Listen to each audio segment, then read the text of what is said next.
Hello, hello, hello. It's another glorious day, my tea sippers, and you know what time it is. I hope you have all of your comfort together because it's time to dish tea. And you're dishing tea, darlings, with Big Meat. Can't wait. It's time to dish tea with Big Meat. It's time to dish tea with Big Meat. It's time to dish tea with Big Meat. It's time to dish tea with Big Meat. Darling.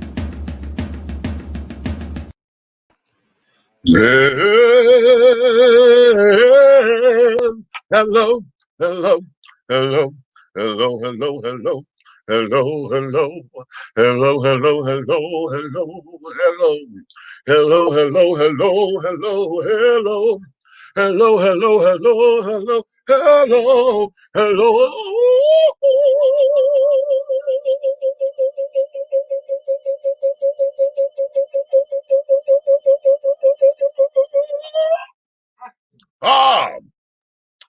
What's going on? What's going on? What's going on? Hey.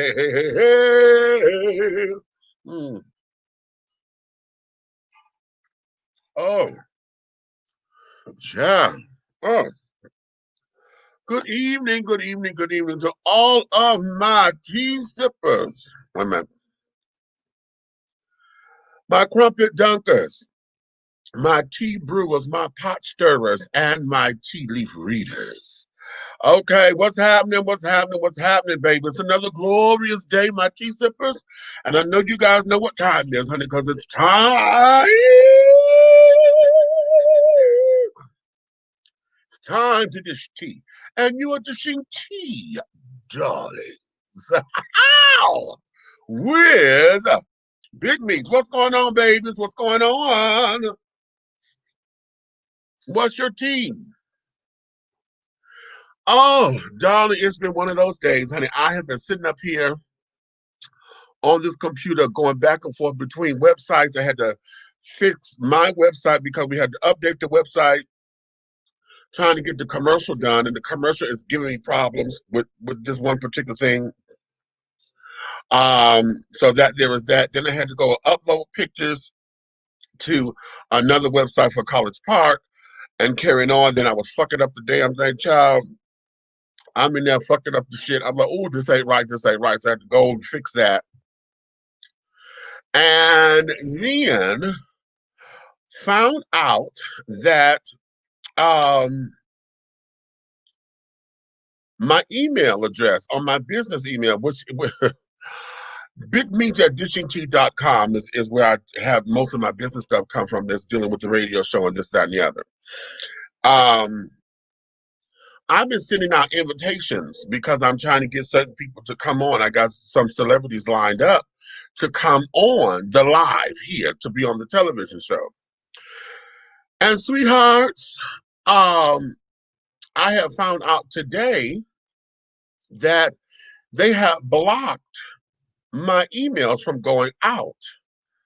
Okay, now I don't know how long this has been going on because I remember I was trying to send out something before in the preview because they didn't get it. I'm like, what the hell are you talking about? I'm thinking it's them not paying attention to where this, that, and the other. But today I sent something out specifically. And I'm like, okay, let me blind copy myself because folks keep saying that they didn't get it. Well, when I didn't get my blind copy, I'm like, let me go up in here and see what the hell is going on. So I called GoDaddy, and that's when I found out all this particular information. And then because my email is not a business email, it's a personal email attached to my business account, they don't give you the references of letting you know or alerting you that your email got hacked or whatever, and they closed it down or whatever. So I don't know, but that doesn't make sense. If y'all are monitoring my emails enough to sit down there and say, okay, this icon, because somebody had hacked it and sent out something, right? Well, if you could tell me what the hell was hacked, that means you're watching my motherfucking email account, and it's a personal account. So if you're doing that on personal accounts, then damn it, y'all should have alerted me and said, give the company a call. Now, that's just my take on it, okay? So I was pissed off about that because I don't know how far back this goes. I've been sending out invitations to certain celebrities and their people for the longest period of time and wondering how come they hadn't got back with me. Well, goddamn it, they may not have been getting the goddamn correspondences. And I'm pissed. Okay? Not good. I have not called GoDaddy back so that I can talk to corporate headquarters and carry on because they need to do something about it. They need to rectify that. Okay? If you're going to uh, if you're going to monitor the emails, then you need to sit down there and hit a sister up or somebody and just say, listen, suspicious activities is on your email. Give the company a call. You know what I'm saying? They could do that. That's just a goddamn email because all of my stuff is coming in and carrying on. Which you said, which platform? Wait a minute. Okay. Email, which platform email? Is it Gmail? No, was it Gmail? This here is my GoDaddy account. And all of that. So all of this is through the GoDaddy thing. So yeah, I was a little bit set up and upset about that, honey, because I'm like, okay, bitches, you know what? Because I don't like the fact that you can tell me that you're monitoring my shit and you can go up in there and flip the shit because it's suspicious activity or you sitting up here saying, oh, well, your account has been compromised. You could tell me all this, but you're not going to send me an alert to say, listen, we done shut your shit down and you can't send nothing out no more? Really? Really? But what it is, you want me to sit down here and pay for the business account at 80 something, what he said, $89 a year.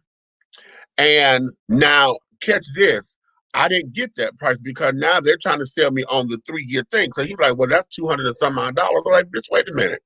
Hold up. Okay, I got to get with my accountant to go over my fiscal year because we're at the end of the year. We're doing my book, so I don't know what's in my budget yet. Bullshitting his ass too, saying, bitch, okay, that's usually code for saying, bitch, I ain't got no money to pay for that shit. Okay, at least not like that right now. You know what I'm saying? So yeah. So that there, and I love GoDaddy because they've been doing me swell. I have been dealing with GoDaddy um since the inception of all of this, because I had to buy the domain name and carrying on and this, that, and the other. So my email, bigmeatadditiontea.com, is like 11 years old. And this is the first time I've had to deal with this, And I'm like, oh, honey, So we said just move to dreamhost.com. Okay, well, I don't know about them, but I would look into that to find out who they are. And it's good to know that we have options because right now GoDaddy has been the leader in all of this. And it's like you don't know who to go. It's like Comcast. Comcast has been the thing. Then came AT&T and all this, that, and the other. But then I got pissed with AT&T and see right now that's probably why I'm having credit issues because right when I was going through some financial problems during my near-death experience. And so I had to cut my cable off and this, that, and the other. So I said, well, let me start over and I'll get, the UVerse thing or whatever. I don't understand, and I get it, but I don't get it at the same time because UVerse is not offered in my neighborhood. I'm like, how in the fuck do y'all run these commercials and then say, oh, it's not available in your neighborhood? So, all right. So then I was like, okay, well, let me do what's up. Oh, we got high-speed internet. We got this, we got this, we got this. And I was like, well, listen, I'm running a radio show from my home, so I need to make sure that the signal is strong enough for this and that. Oh, yes, it's more than strong enough. It will take care of anything that you got to do, blah, blah, blah, blah, blah, da, da, da, da, yada, yada, yada. Well, this is during the time where, if y'all remember my story about having Monique on the show and I had a bunch of technical difficulties and this, that, and the other, it's because I didn't have enough strength and I was losing the calls, dropping the calls. I had Freddie Jackson on and Freddie Jackson hung up because he got frustrated and now I can't get him to come back. It was just a nightmare of a day that day. And I come to find out because I called Blog Talk Radio. I'm like, okay, what is going on? Because this thing is not doing right. And then they told me, well, let's look at your strength of your Wi-Fi, blah, blah, blah. And the bitch wasn't enough power. It wasn't enough power.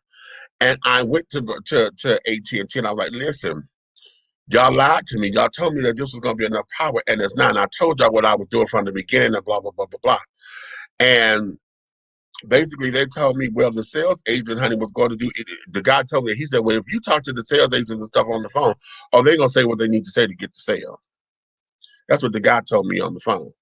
And so now I had canceled them, and they wanted me to pay a bill, honey. They wanted me to give them $200. I said, I'm not giving you shit. I'm not giving you shit, okay? Because y'all lied to me. I'm not doing this, and I couldn't utilize the shit for what I needed to use it for. I had more problems than anything. I'm not paying you shit. But they tacked it on and carried on, and I'm not giving them that damn money. Okay, hell will freeze over. The devil will go back to heaven and say, I'm angelic. Okay, we would no longer say the devil made me do it or whatever. Honey, it would be, you understand? Yeah. And that did that was that. So those are my little anecdotes for right now. Okay, bullshit use first is hilariously bad. Old lines. Okay. AT&T always have been shady. Oh, okay. I wish they would go back to being my fucking Bell. Hello. How many of y'all remember that, huh? Oh, okay. Well, it look like I'm solo at the moment. I'm sure. Oh, aha. Okay. Okay. Nikki done came, but she's gonna be okay. She's coming in online and carrying on, so she's gonna be listening in. I'm waiting on Red to come on up in here as well. But this is going to be um a very sensitive topic. Now, to all of my heteroattractional people out there, this particular topic that I'm on may make you squeamish to all of my men. Okay. For those of you who say you are heterosexual, not bi, hetero, okay, or heteroattractional, as I like to say. This particular topic that I'm on is going to start off very, very, very, very heavily gay centered. However, I am going to tie it in because there's an element of this particular topic that I think is omniversal. Okay. And I think it goes across orientations and it goes across the lines. Um, and you're going to hear when I put it together. Okay.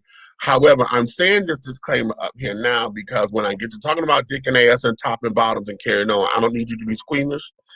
And if you feel as though you can't handle it, now is the time for you to leave. Okay, you ain't gonna hurt my feelings or anything like that. Now is the time for you to leave, and I'll catch you on the next program if you cannot digest what I'm about to say. Because if I get some fucked up ass comments over here, then y'all gonna make me cuss y'all the fuck out. Okay. Now you have been warned, and I may have to do that disclaimer again as I see the numbers start to go up and carrying on. Okay. So again, I'm going to say this particular conversation is going to be heavily, heavily, heavily sexual. Okay, and it's going to be gay themed. However, it has a straight element to it. So for all of you heteroattractional children that can't handle gay shit, this is not the show for you. So, okay, having said all that, all right. Now, but before y'all go, let me do this because I do want to uh I'm gonna have my featuring a black owned business product now. Let me do that now so I can keep y'all in here for a little piece of a minute. Okay. Um I just ordered uh a product and I want to show it to y'all because child, this damn thing here, the presentation of this motherfucker is absolutely everything. Okay. Uh um and because of its presentation, you guys have to get into this. Okay. Now, let me start here. Okay, wait a minute, hold on. Because yeah. Okay, hold on. Oh, let me grab it because it has a little bit of weight on it. Take it there. Oh, okay. Y'all see this box? Okay, this is how it comes. Okay. This here is from figures.com. Y'all see that? Okay. Wait a minute, I'm trying to get my camera to go right. Okay. See that? Figures.com. Okay. Now, if you guys are not familiar with Figures, it's because this here is a Black-owned telecommunications company. Okay, you may have seen him on Tamron Hall recently, and how I found out about him is through Killer Mike.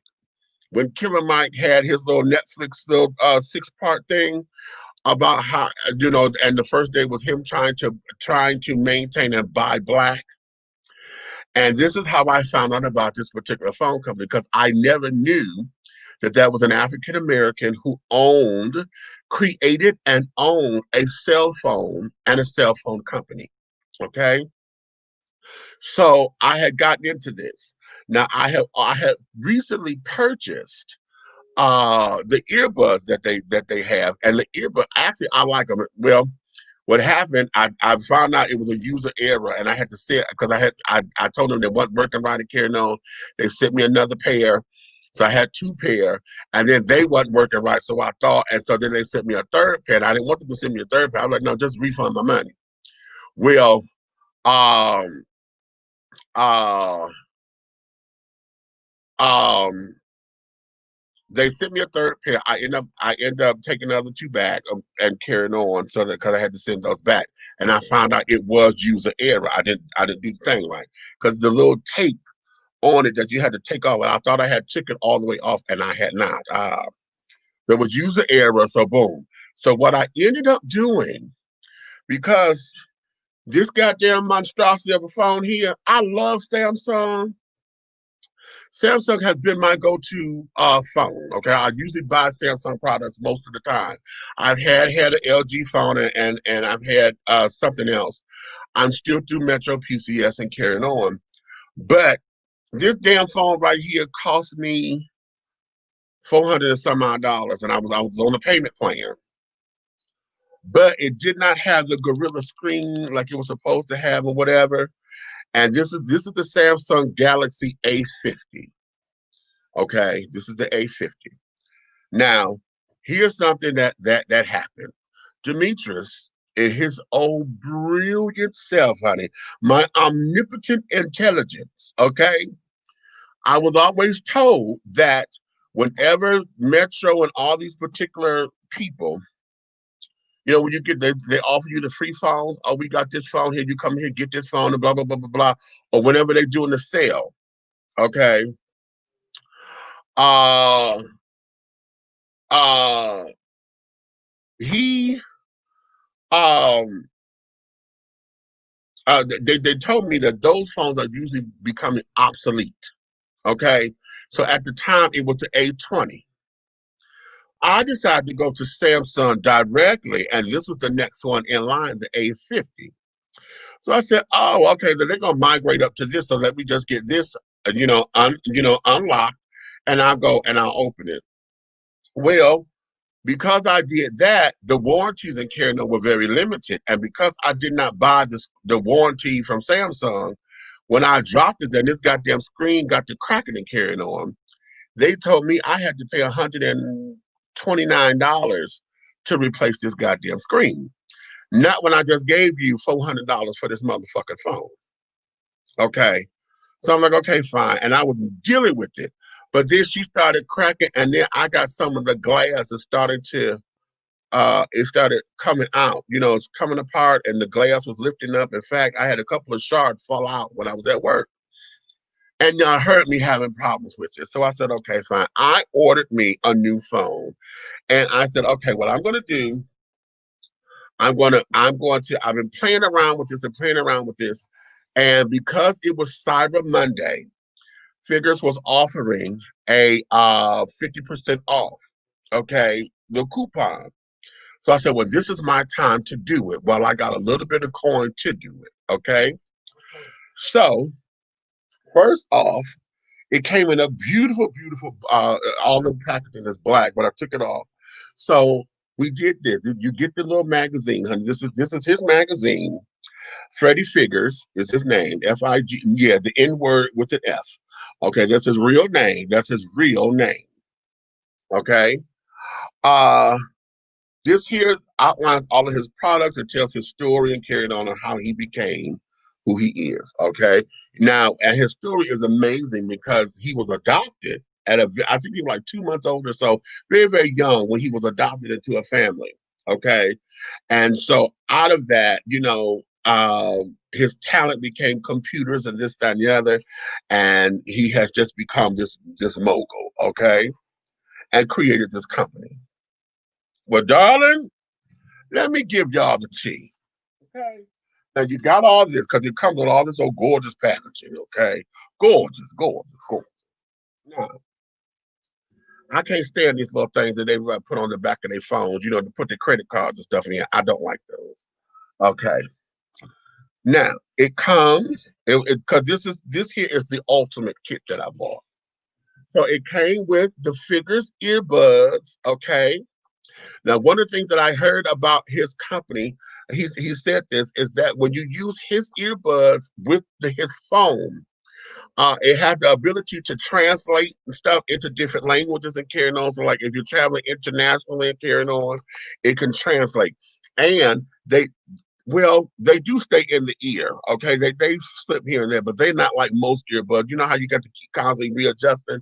These things will fit a long time. And now y'all see I got nice old ears. They do, and they're comfortable. Now, every now and again, you got to say, because the silicone start to bother you or whatever, but it doesn't bother me as much. So that's a good thing, okay? So you got the earbuds. You got the little, the little do-I-diddy thing that they put on the back of the phones. Okay. Then it comes with this here is the wall charger that glows in the dark and lights up and all that kind of stuff. It came with a car charger. Okay, the car charger. Okay. It also came, and remember, this is the ultimate package. Okay. Um, it comes with this beautiful old Bluetooth speaker and wireless charger. Okay. Yes, it's the supercharger, the smart wireless supercharger Bluetooth speaker. Okay, so this is also this in the package. Okay, but wait a minute. Now here comes, you know, this here is what everybody's been waiting for. I always mess the thing up. The Christian resistance, however. Okay, hold on. Hold my friend.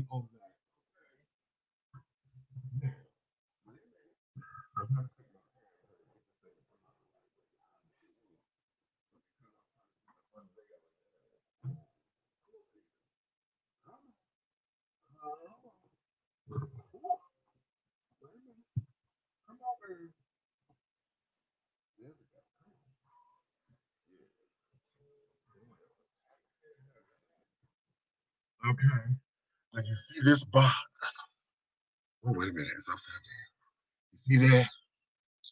Okay, this is the box. Now that's the covering. Then you take the covering off, baby. Then you get this box, right? Now catch this. Bitch. Wait a minute. Mm-mm. Look at this. You see this?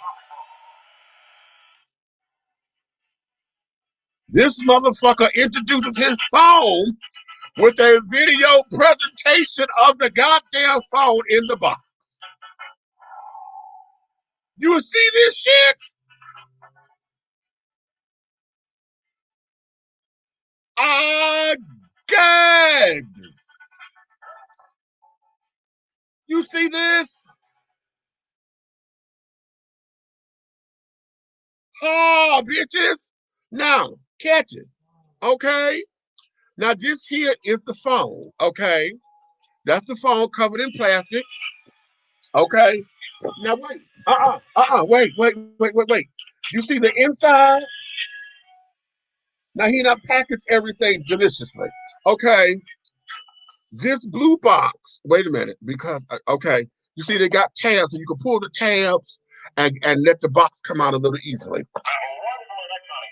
This blue box has the cords. Oh, wait a minute. Now it comes with these are another set of earpieces for the phone, okay? And then it comes with the wait a minute, because I'm sliding. Comes with an extender. Now, this is the C USB port C style, and then it has the cord. Okay, this is the charging cord. Okay, but you see how that presentation is in this little video box. Now wait a minute. Uh. Okay, nice quality boxes and stuff. Okay, wait a minute. In the red box, the red box has this here is the little wall charger. You know, the brick, to put your cord on. That's what's in the red box. Okay. So that's packaged individually. Okay. And then in the black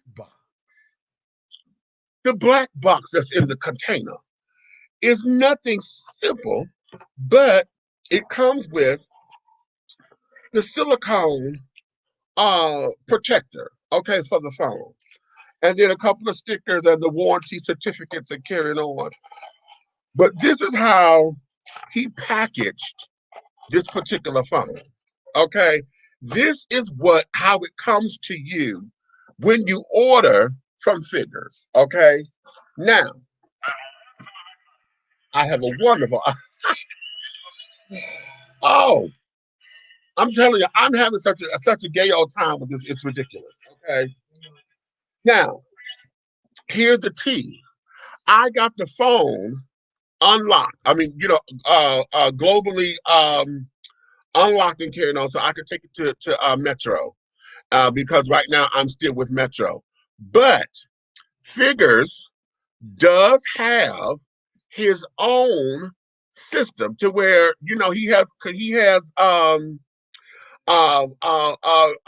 cell phone rates that are compatible with everyone else. Now, the one that I have with Metro is a $60 plan. He has a $60 plan that's unlimited and this, that, and the other. He also has an internet global one that's $165.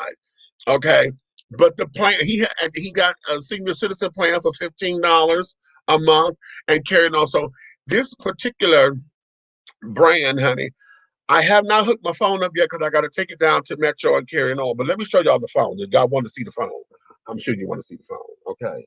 Let me take the phone. Okay. Now,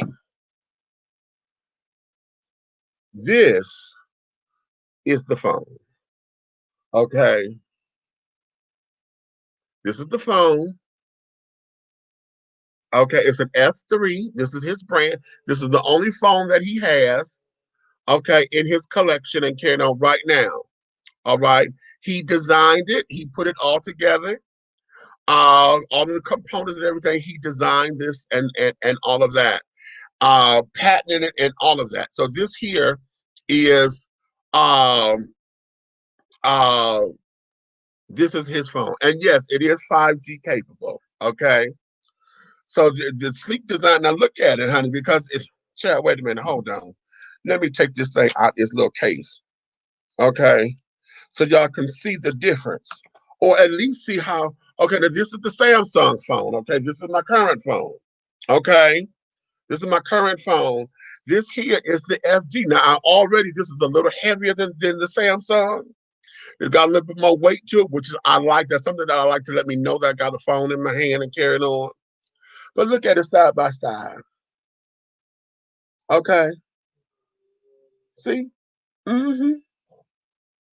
Absolutely fantastic. And this is a black-owned company.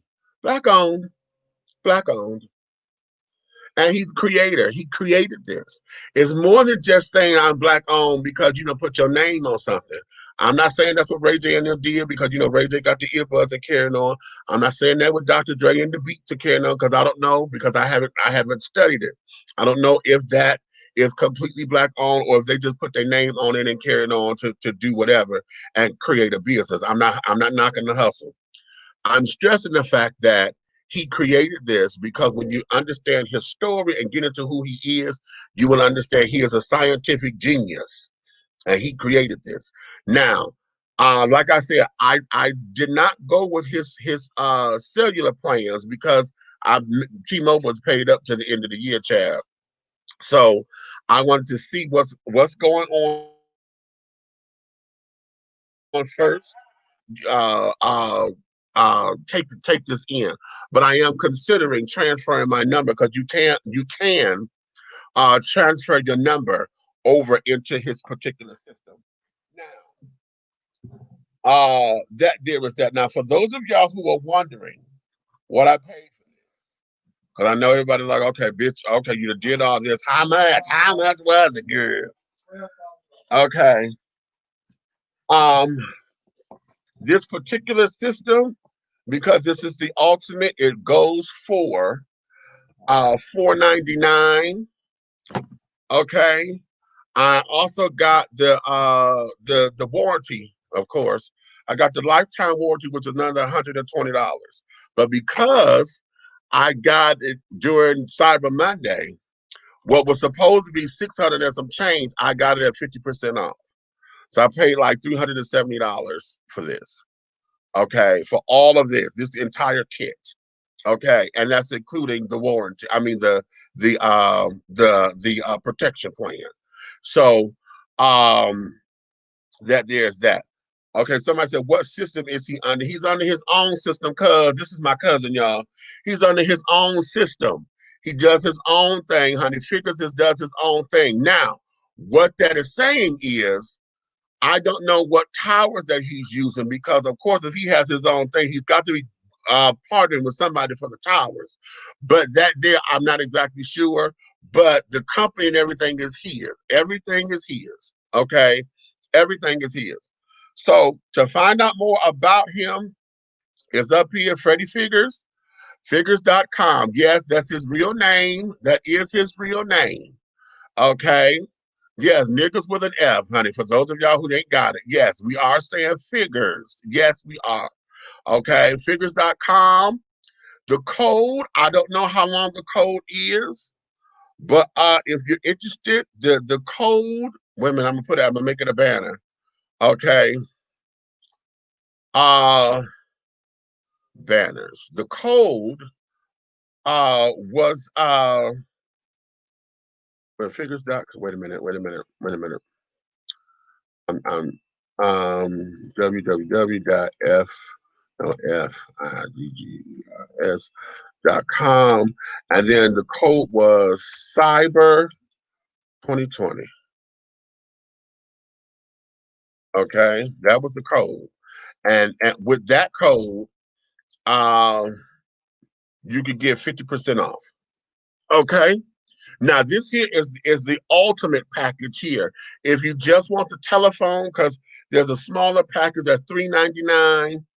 And if you get that, it's $399, and it comes with the pair of the F buds, the F buds.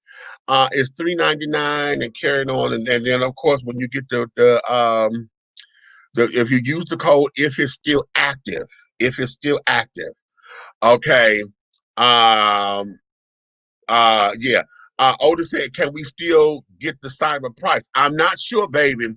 I'm not sure. I know today is Friday. I did this, was it Tuesday or Wednesday? I just did it, okay, because I thought it says Cyber Monday, and I thought everything was Monday, but I know a lot of the folks who are doing cyber sales are doing it through all week. So I don't know if today or tomorrow is I don't know. So I'm going to y'all go ahead and before you check out, go through the process, put the code in there, the discount code, and then it'll clear it. If it doesn't clear it, or it'll tell you can't use that particular code. It'll tell you, and then instead of going through hitting yes or whatever, if it's too much for you, then you don't have to buy it. But go and check it out. So yeah, that's the code Cyber 2020, and like I said, if you choose to utilize his services and stay with his particular plans, if you go on the website, they have all of the plans and everything for you there to consider. Okay, and most of us have the unlimited plan, you know, the $60-$70 plan from Metro and carrying on. He has a $60 unlimited plan as well. So I know I am considering going to try it out to see to see how his plan is and how it goes back and forth or whatever. Because I had left Metro one time before, and I'm considering doing it again because I want to support this man here. Okay, and carrying on. So that there is my black product for the day. Okay, or for this week. But because it just came today, child, and I howled. I fucking howled. So yeah. Yeah. I am ecstatic and I can't wait to go and transfer this phone over so we can see how this thing works. Okay. I'm gonna come to the comments. Red, I see you down here shaking your head. I know. Come on up in here and talk to me. Hey. What's happening? My T-sippers and crumpet doggers got that. What's going on? You figure deal me? All right. Okay. Hey. Yes, honey. They got a black on, brother. You know, all we need is a let's see. What else we need black on? Because you know you going through the whole circle. I'm trying to figure out. You got black on toilet paper. You got black on black on tissue. We done talk about the black on tissue paper. Both companies that I found. We done found the black on trash bags. Okay, we got the black on telephone and carrying on.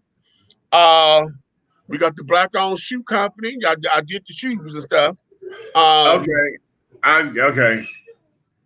We coming out with dish and tea condoms. Black on dish and tea condoms. Oh, how about that? Right. Okay, that's how about that? We're gonna make sure. And it's interesting that you say that because I would. We'll talk about that off the air. We can stretch the urban dollar. Huh? What a slogan! What a fucking slogan! And see, the commercial will be like this. A slogan. Commercial be like this. When I roll up with the one I love, I roll up with a dish and tea condom. Lord have mercy. When I roll up, okay, okay, that's a whole bunch of. Okay, that's a whole bunch.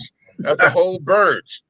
See, and we can sit down there and all the states where they have legalized marijuana, honey, they can be rolling up blunts. Anyway, okay, that's just a thought. I'm okay. Let me go to the comments. Okay, Amy says, we had 6 separate service calls about the speed until finally someone told us they're only as fast as the ancient lines they run through. Pay for top speed, receive less than half. Ain't that nothing? Ain't that motherfucking nothing? Okay, with a bell tail for us. Okay, it was bell tail for y'all. Yeah, it was called my bell for us. Leaving now. See, I knew Fred was gonna leave because he can't handle that shit, honey. He can't handle gay talk. So that's why I wanted to make sure we had that disclaimer up there first. But I hope he was still up in here to hear about the product. Okay, love y'all right back. Okay, right there. Hey, auntie. Okay. Hey, princess. The disclaimer has been made. Hashtag Nighthawk Network. You have been warned. Viewing discretion is advised. Okay. Period. Okay. Oh, I like the black on toilet paper. The second one you got for us, I really like it, and I'm going to order some more. Hashtag buy black. You know what? I like that one better too. Red, I got you some over here. Okay. I wish I'd have known that because I was getting ready to come out that way today, but you was indecisive on how you was moving around. So yeah, and then it started raining. So shit. Okay, because I was supposed to be coming out your way, which right. I got to because I still need to come out there and show you some things on your computer. So I got to come out there anyway. 10 Okay. Freddie Fisher is Figures is a computer programmer, inventor, and an African American entrepreneur. He's the founder of Figures Communication. Okay. Okay, so now lives in Parkland, Florida, has an estimated net worth of $62 million. 62 million net. My God, today. My God, today. Okay, language translation capabilities. Wow, yes, honey. This looked like it would be a nice gift if anyone wants to get me one. Okay. Okay, it's sleep. Yes. Okay. Would you say, wow, boss moves, hashtag. Okay. Yeah. Yes. Okay. Smashing. Yes. Correct. Added 5G capable figures.com. Okay. That was my cousin. What's the name? Okay. Uh, uh, F3 has 8 gigs of RAM, dual megapixel camera with zoom, and the earbuds come free. Yeah, they got earbuds with it, but the F buds are a separate thing. The F buds are the wireless ones. The earbuds that he have come with it. Okay, how much did you purchase? Okay, yeah, Freddie Figures. Okay. Can you put a list of black-owned businesses together? Because we're working on that. That there is what I'm working on. You understand? Yes, yes, yes, yes, yes. Oh, wait a minute, I missed this one. Hold on. Okay, this thing is bumping, and I'm missing the things. Okay, he's also has an unlimited family plan with up to 4 lines. Yes. Can we still get the cyber price? Okay, I had put that up there earlier. Big Red, my main man. What it do, my G? Okay. Okay, wait a minute. What was that? Where can I get a list of black-owned companies? Okay, that's coming. Okay, the Bunker T. Yes. Yeah, we can't. We don't worry about it because we need to put together the Dish and Tea culture catalog. And that's what's gonna Okay. happen. Okay, right. So you can flip through it while you having your crumpets, honey, and your tea. Cutting Right. up already. Okay. In Detroit, we got a black-owned apple orchard in the hood. Really? Really? Really? I want more. I want to know about more of that because I You know love me what, some black. Beach? I meant to tell you, I gotta find this guy that I used to work over at the Mega Building with when Uh-huh. he was doing medical billing. His mission was to work in medical and stack his money, and he was already working on the grants and was getting approved for a lot of stuff. He wanted to start his own what they call it, their own damn vineyard, Really? black For owned. grapes and because I would love listen.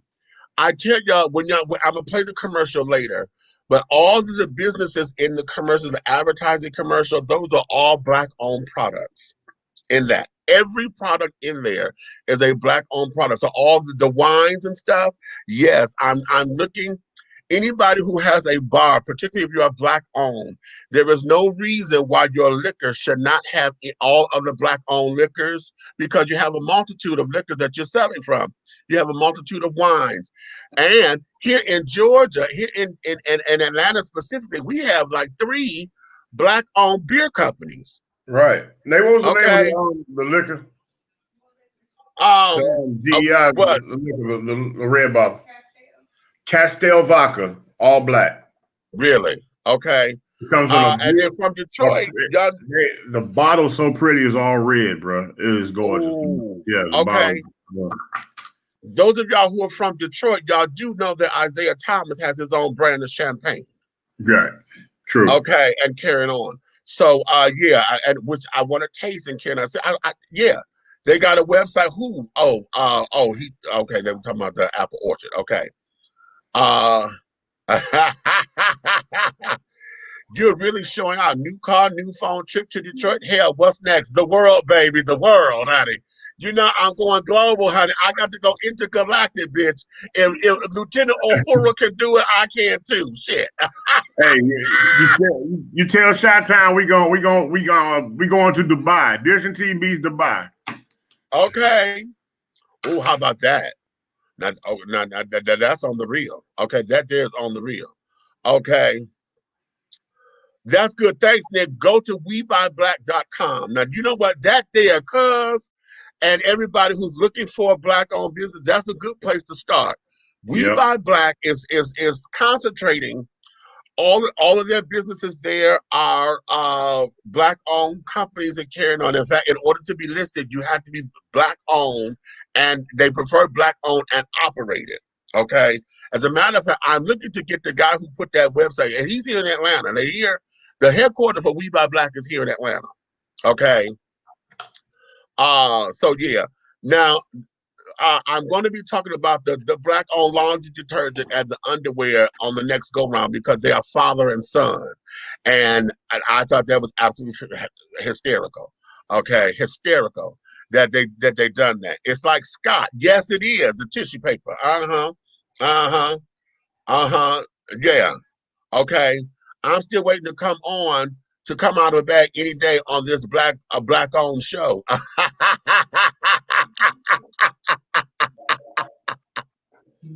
I'm coming. Barbara. I got. You know what? It's gonna be. We'll do that this week. Either no. Let's save that for Sunday. We could probably do it tomorrow too.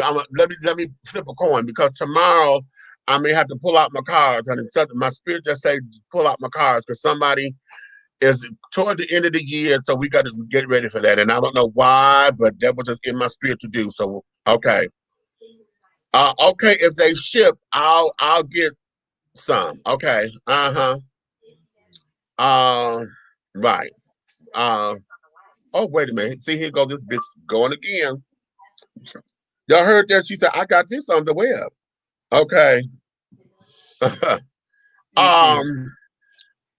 Amy, there's a black-owned bakery in Chelsea, Alabama called T's Bakery that we got Ruby's first birth cake from. Delicious, really. Okay. Now, I'll tell you something. Now, see, I love the black-owned children, honey, because there's a T-girl, honey, trans girl. I think she's out of Chicago. Is it Tati's Tasty Treats? I think that's it. And baby, that girl there got some shit. I haven't tasted it yet, but I'm trying to get her to see. She was trying to make sure that shipping here to Atlanta, it was going to hold up. But she does ship out of state. But she was going through something at the time because she got this motherfucking it was a turtle cake that she did. Wait a minute. I found her out through Flame. Because it's one Flame knew her. And I said, okay, because I'm telling we on that particular quest. Okay. Name of the orchard is Core Orchards Detroit. Okay. All right, hey fam. And then now here's the website. CoreOrchards.com. Okay. There are a couple of black-owned liquors. T.S. Madison had one on her show. Okay. Dubai is something else. The scenery and the buildings over there itself are just mind-boggling. Okay. Another state to find black-owned business is Official Black Wall Street. They have an app for Google Play and Apple. Official Black Wall Street? Really? Who's that? That's Tati. Ah. I'm from Chicago, nigga. You forget. Okay. Okay. Tati opened up in 2017, bro. Oh, okay. Okay. Oh, but you knew who the hell I was talking about. Yeah, I'm a cupcake fool. Okay. Oh, and we have to add my brother's underwear company, Body by R&R. Okay. Exactly. Now he's doing underwear. We got the other black-owned underwear company carrying on. So that there, okay.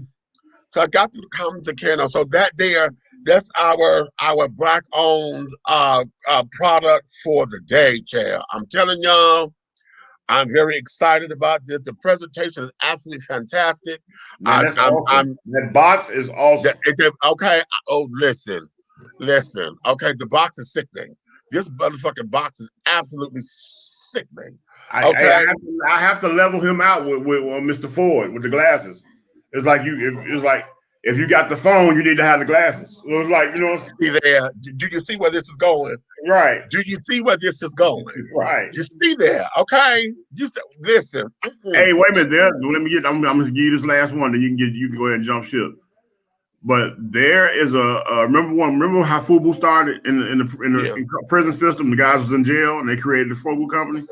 Okay. Well, there is a new company that Cupcake came across that they're starting, and the guys are incarcerated, and they have a correctional facility and they taking the stuff and they resewing it, tearing it apart, making hoodies out of the stuff and everything, and it's the most fashionable. I mean, they laying it down.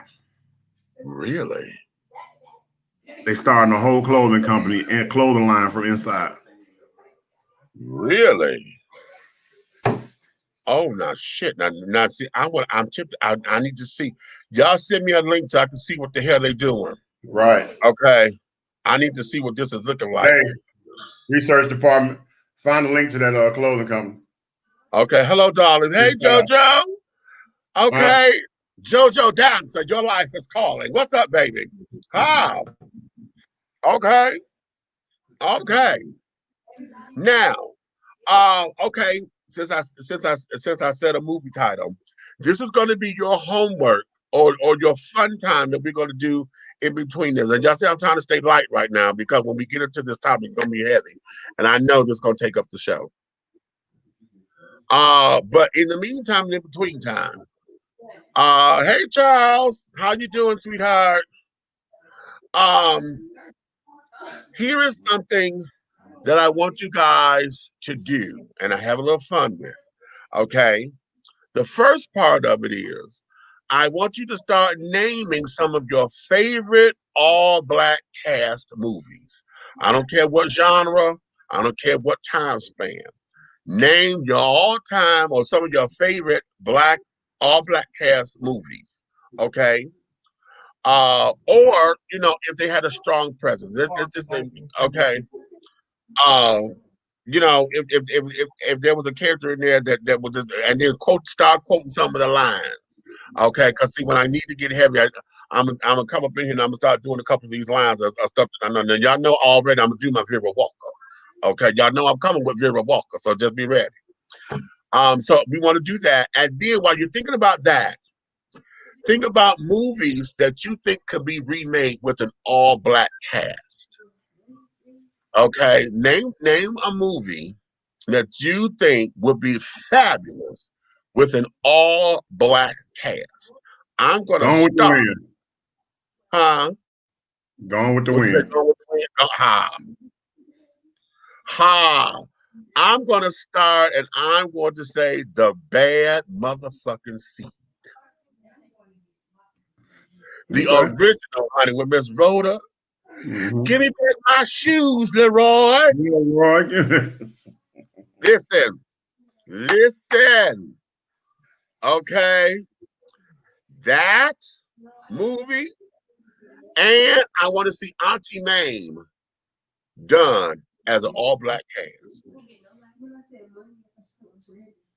Catch Auntie Mame as an all black cast. Okay? Catch it. Okay? You know what I think would be something amazing? Oh But God. I'm gonna tell you something that'll be amazing.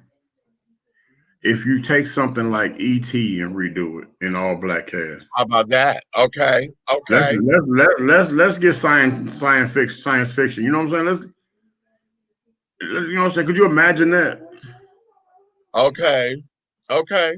But think about the Okay. different reactions that you got to write in the script. A mother finds a little fucking alien in her house. You know what I'm saying? Now take it from Afro American mother. Exactly. Right. Exactly. Okay. Okay, well, wait a minute. Hold on. Scarletta, are you tied up? God damn it. Okay, wait a minute. Let me go to a commercial break because someone's knocking at the door and I got to go let them in. Do me a favor, open the door And and let them in. Okay, let me take a commercial. I'll be right back. Okay, pay attention to these products, children. Attention all business owners. Use your advertising dollars here. Looking to reach a more diverse audience for your products and your services? Well, this is the platform for you. Dishing Tea Entertainment welcomes all businesses who wish to expand their brands and looking for clientele that's more than grown and sexy, but also the seasoned and sophisticated. For more information on how this spot can be yours, contact Big Meat at 404-914-5610 or go to our website at www.dishingtea.com.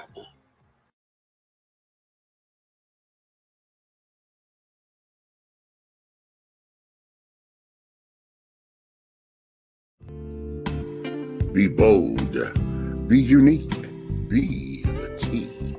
With a unique body oil fragrance from the Sensuality Fragrance Collection. The Sensuality Collection embodies a unique array of customized original scents created by Big Meech. Indulge yourself in such fragrances as eye candy, foreplay, anticipation, shower fresh, naked beauty, or pay homage to the motherland and choose an oil from our exclusive Wakanda collection. Over 17 different scents that will tantalize your senses. Order yours today. Log on to www.dishingtea.com for more information. Because remember, it's all about the tea. Sensuality, that is.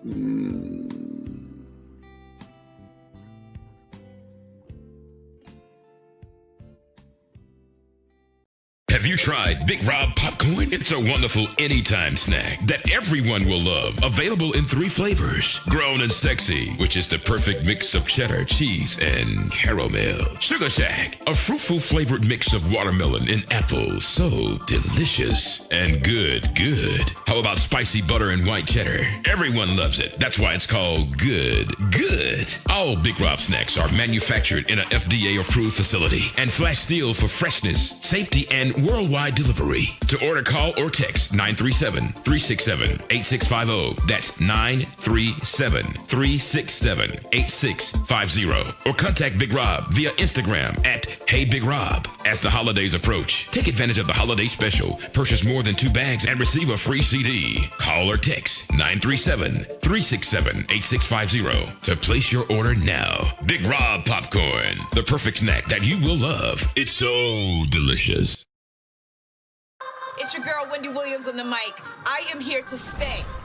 Wendy Williams is not going anywhere. I'm going to come in like a hurricane. So, Whitney, are you still using drugs? Who wants to give you a talk show? Millions of people turn on the radio to listen to me. You're the star. I am going to tell it like it is. I'm becoming a real business. And I've been trusting you to take care of all of that. You're self-indulgent, you're narcissistic, you got a coke habit. He's having a baby with her. Before I had you, I had me. And not you, nor anyone else have the power to take away my gifts. I'm gonna bring the heat.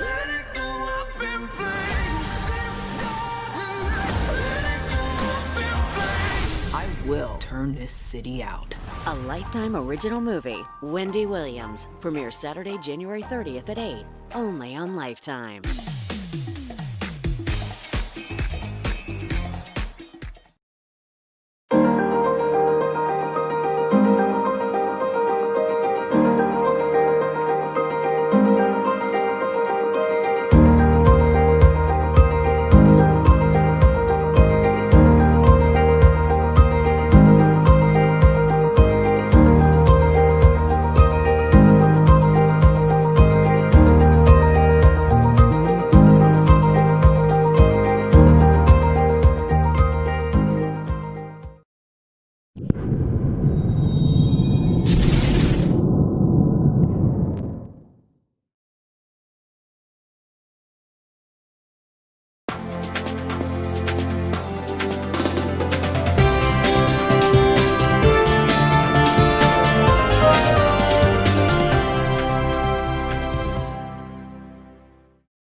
All right, and we are back. Okay. Y'all caught that, didn't you? Wendy Williams movie, honey, coming to Lifetime. Yeah, sugar. Okay. Yeah, sugar. Okay. That heifer got, she got a movie, child.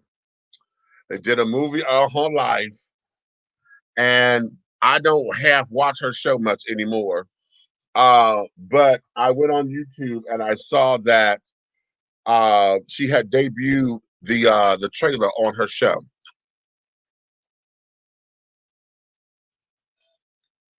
And also, we're talking with the director. And for what I'm under, she's not in it or anything. And I really don't know what she had to do with it outside of maybe whatever they did to write the script. Okay. Um, so be that as it may. But this is going to be very, very, very, very interesting and telling. The girl who they got to play her, she's giving it to us, ain't she? Okay. She's giving it to us, okay. So yeah. Oh, you said that. Big Rob commercial reminds me of WTPR back in the day. You know what? Well, he is in Ohio. He did a lot of time in Detroit, so he may know what's going on. Okay. What you say when I grow up, I'm gonna have to thank you, baby. I gotta go, y'all. Big certification exam early to wish you luck, Amy. Luck. Yes, yes, yes. Okay. All right, with the Billie G. Williams sexy voice commercial, darling. Well, thank you, darling. Hey, okay, Coca-Cola, quart 45, honey. Okay, either one, it don't matter. Okay. Yes, these short commercials, fierce. Thank you, baby. Okay. What'd you say? Oh Lord, I can quote that one all day until the roosters come home. Okay. How about that? Okay, okay. Until you do right by me. Okay, ha. Okay, yeah, anything sci-fi with okay, I'm with it. Okay, okay. Cute, cute, cute. Don't bring me no bad news. Ha. Okay. You'll pass the exam with flying colors. Okay, you got this, darling. Yes. Okay. Oh, sookie now. What you say? What you say, honey? Okay, well, Big Rob is in Ohio. Big Red had to step away for a minute. Okay, yeah, we got a lot of bigness going on, honey. Okay. Uh, the You Can't Win song by Michael Jackson. Okay, you can't win, honey. All right. So I got through all the comments, and now let's get into the meat of today's show. Okay. And the meat of today's show, like I said, is going to take us into an area that may be a little uncomfortable for some. So again, I'm going to put my disclaimer up here, honey, because the start of this is going to be very gay, very sexual, and things of that nature. And if you can't handle gay sex, then this is not the show for you. All right. But we are going to is all going to correlate and tie in together because you're going to see the similarities. And one of the things I try to do when talking about sexuality and sexual orientation is to make sure that I correlate it so that everybody can see that we're basically all the same. Okay. Now, this conversation stems from what I had earlier today with my grandbaby. Okay. And as we were talking, I said, oh, shit, that's going to be tonight's topic. Because this child said something to me that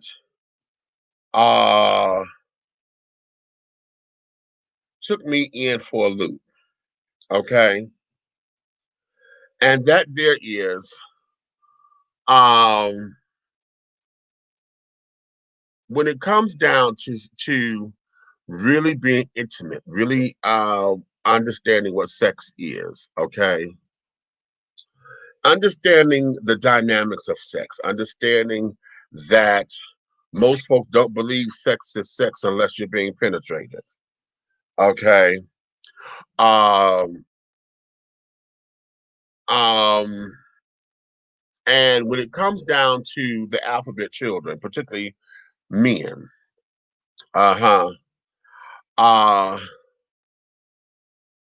it is a dynamic that we go through when we talk about top, bottom, versatile, this, that, and the other. And so my grandbaby sat up here and said,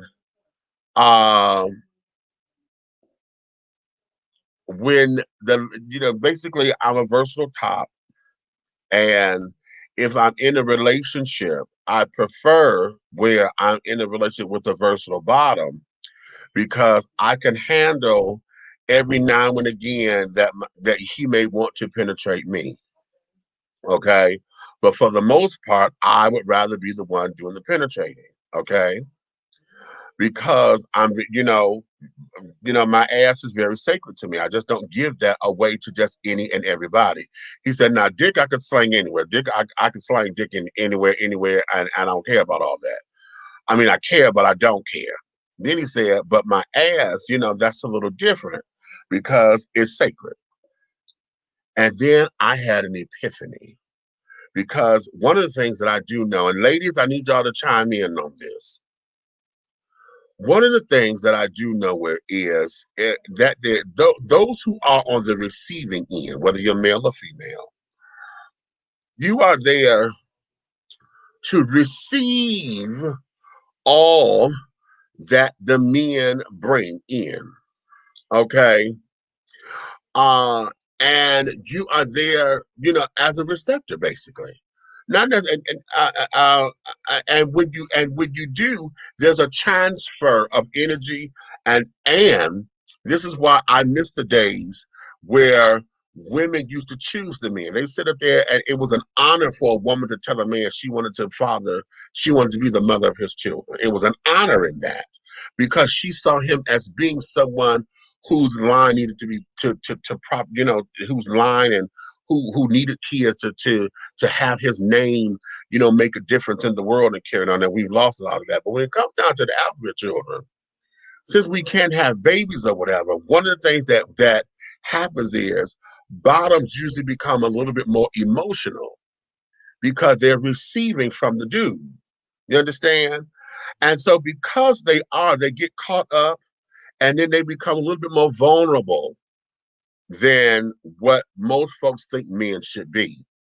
And it's in that space that tends to garner a whole bunch of all this uncharted waters, if you will, because usually, normally, most of the time, the bottoms are usually coming across as the emotional ones, the bitchy ones, the ones that always got something to say, and the ones who are looking for relationship, the ones who are looking for more than just sex to satisfy me, the ones who are looking for the whole enchilada when it comes down to saying, oh, this is my man.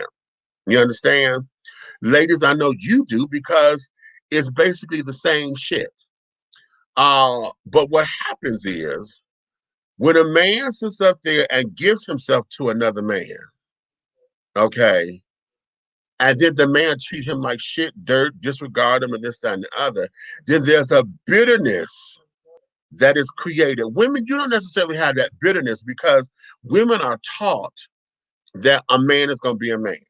Okay, y'all are taught to bounce back from it and carry on. It's embedded in our DNA from slavery days or whatever, because they sold the families, they split the families. So women, you're better equipped to handle a man not living up to his responsibility. I was going to say his potential. That's the wrong word.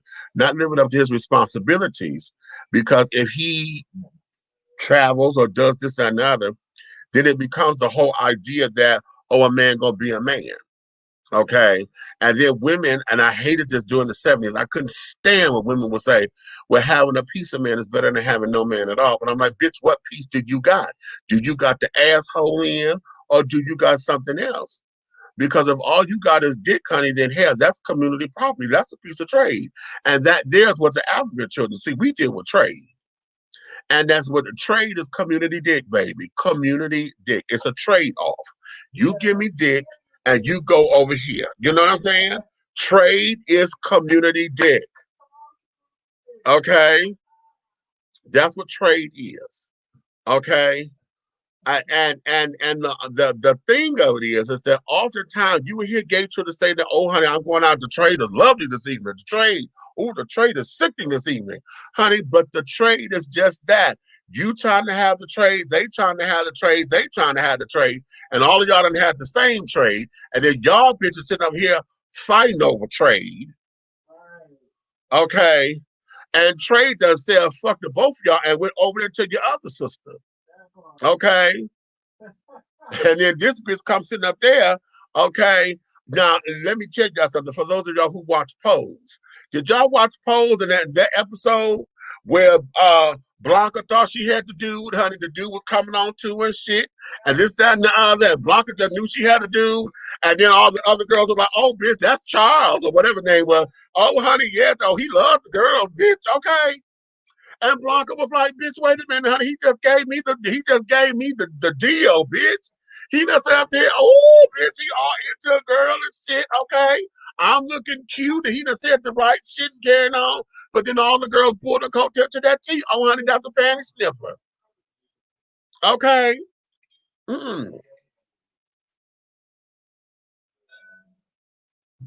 So now, here's what this is. Because my grandbaby said, the last two relationships that I was in, I was a total bottom. And now my grandbaby feels as though there's an element of herself that's been lost because she has been vulnerable for so long. And now trying to reclaim that is she in the background holler, reclaiming my time. Come on, Maxine. Come on, Maxine.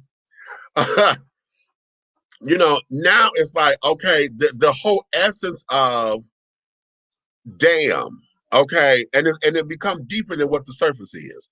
Because the essence that I heard was, I can't be in no relationship and be that vulnerable again because the stakes are too high.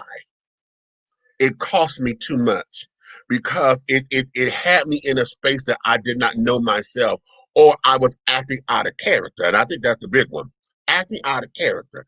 Because now, listen, and to put it bluntly, honey, if the dick is good, bitch, what Samoa say, honey, if you don't know good dick, like I know good dick, okay? Well, she said, bitch, when you get some real good dick, you can spot that motherfucker in the Million Man March. Okay? How many of y'all, and some of us would call it dickmatized or whatever. Some of us would just say, listen, honey, okay, Papa Joe just sat down here and just socked it to me. Okay?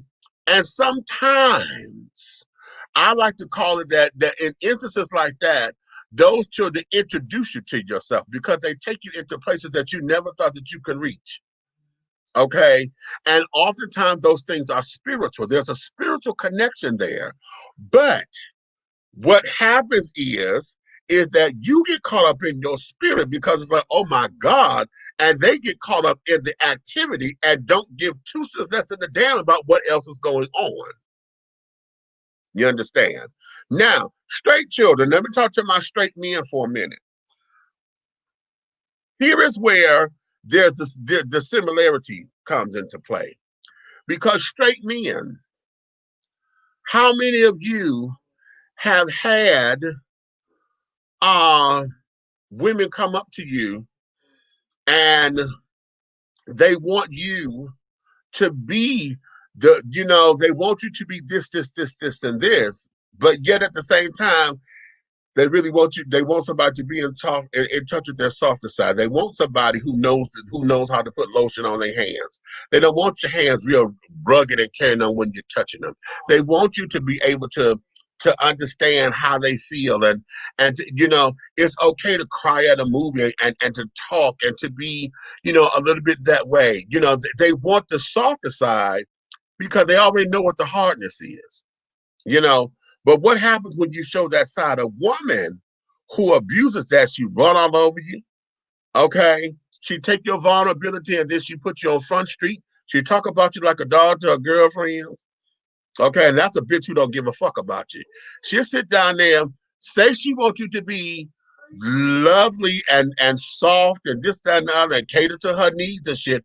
But the second you sit down there and cry at the color purple because booty mama and Celia get her goddamn kids back, bitch, and the tear roll down your motherfucking face, now you a big ass punk and shit because she gonna tell your girlfriend all that niggas go crying and shit at the goddamn movie.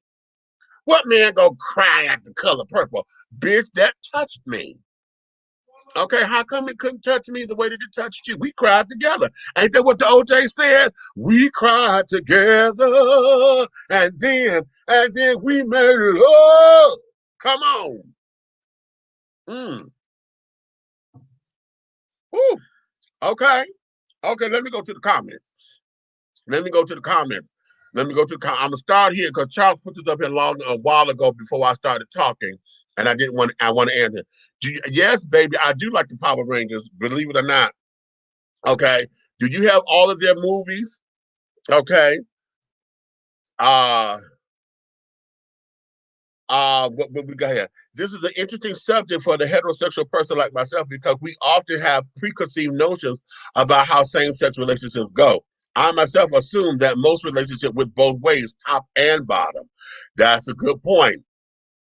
And you're one of the few who believe that. You're one of the few, Eric, because most folks, coming from the D, a lot of folks want to sit down there and think that, oh, because you gay, that means you want to get fucked in the ass. And I had to tell a straight person, I said, well, hell, if all of us are gay and all of us want to get fucked in the ass, who doing the fucking?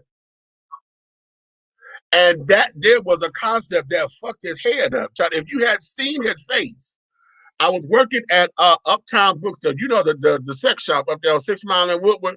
I was at the second store over there on 8 Mile and Asbury Park. And the guy, he was the security officer, and we had that conversation, and it was an aha moment because I was like, no, honey, no.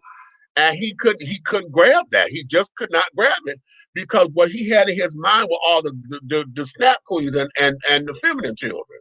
You see, come on up in here, Red. I see you waving down planes and shit. Man, look, bro. Okay, I've been waiting on you to do this.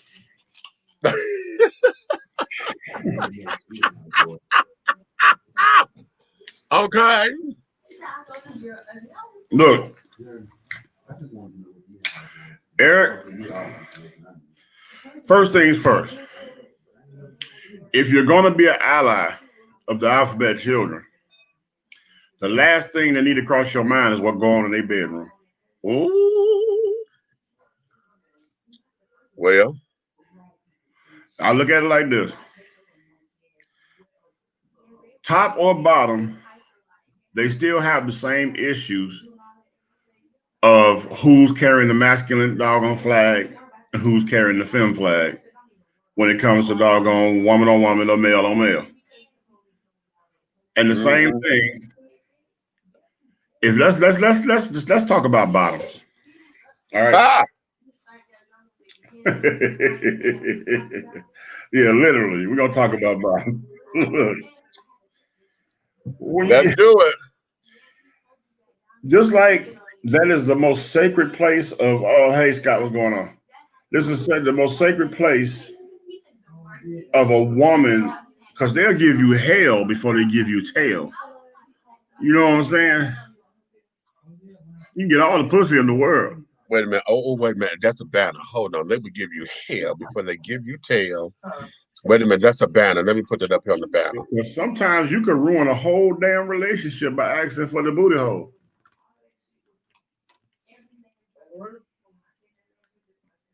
See, they already have doggone conquered the fear of penetration through losing their virginity. For them to have to go through another fear of penetration is devastating. Especially when they say that one is got doggone probably worse than the first one. You know what I'm saying? Okay. You snap the little hymen. Sometimes you don't even know it's been snapped. Well. But you bust that ass open, you're going to know it before the whole thing up in there.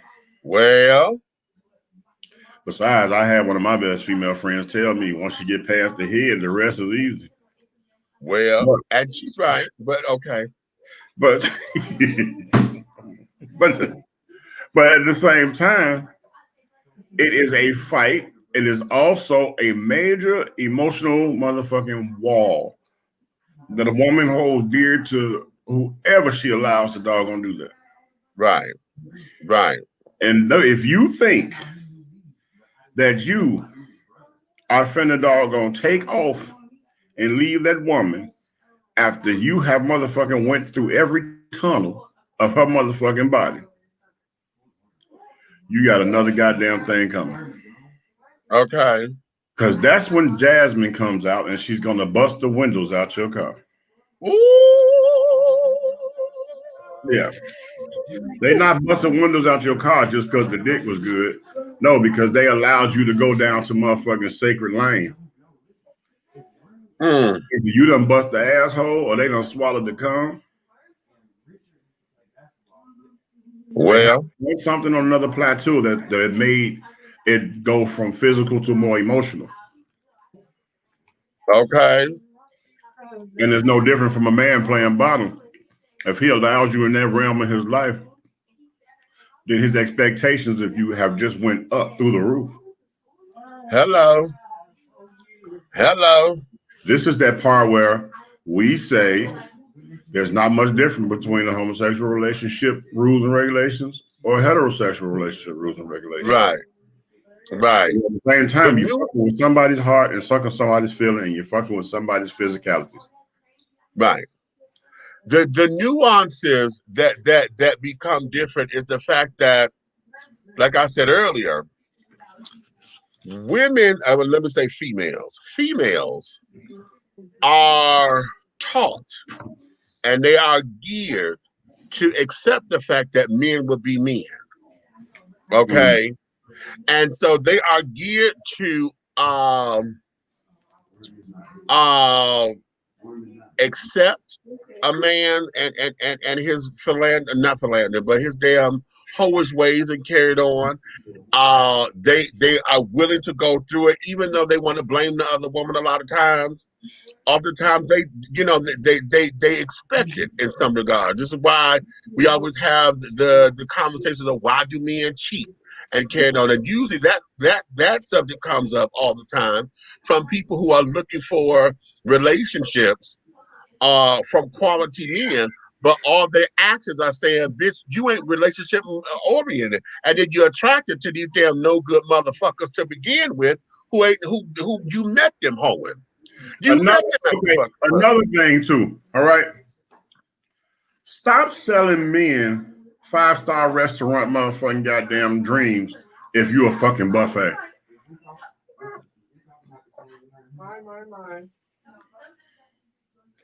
You understand what I'm saying? You sell them 5-star restaurant dreams, and then when you don't have the right shit on the menu and he decides to go to McDonald's to grab a motherfucking burger, well, bitch, maybe you should have served the burger at your restaurant. My God.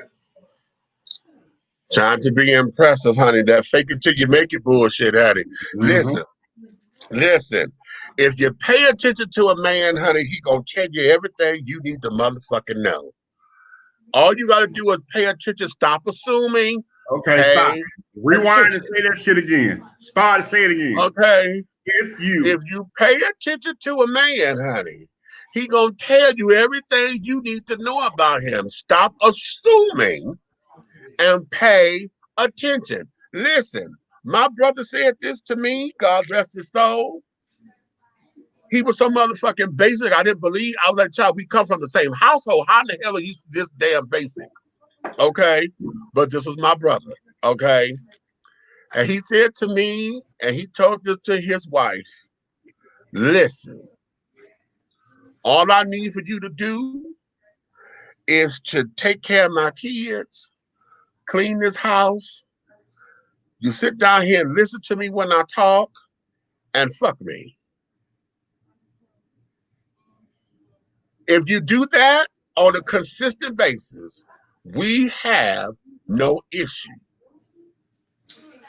Because my brother gave, and my sister-in-law, honey, Sharon, you know, my brother gave her the world. And I'm gonna go one further. If he could have, he'd have gave her heaven. Okay. But that's just who my brother is, because he was like, listen, and he praised his wife all the time. He said, my wife takes care of me. Okay. But then my sister-in-law, she said all the time, no, that was a good man. That was a good man. Okay. Now, this is not to say that he didn't have his faults and his flaws and carrying on, because we all do. We all But do. we know when you got somebody in your life that's going to sit down there and run the gamut, then it's up to us to do that. But when you sit down and you break it, when they showed you who they are in their most vulnerable place, see, oftentimes you think when a person get naked, it means they took off their clothes because y'all ready to fuck. No. When a person gets naked in front of you and reveals a soul, when they reveal their soul, and then because of how y'all come together and have relations, that intensifies that. Because now, let me tell you something, and I tell this to straight men all the time. Your best sexual encounters were not because of something you damn did. It's because she said, yes, you could. You're damn right. You understand? Your best sexual encounters happened when she said, yes, you could. Now, let me ask you a question, Meech. Okay. Mm-hmm. This is a question of experience and wisdom.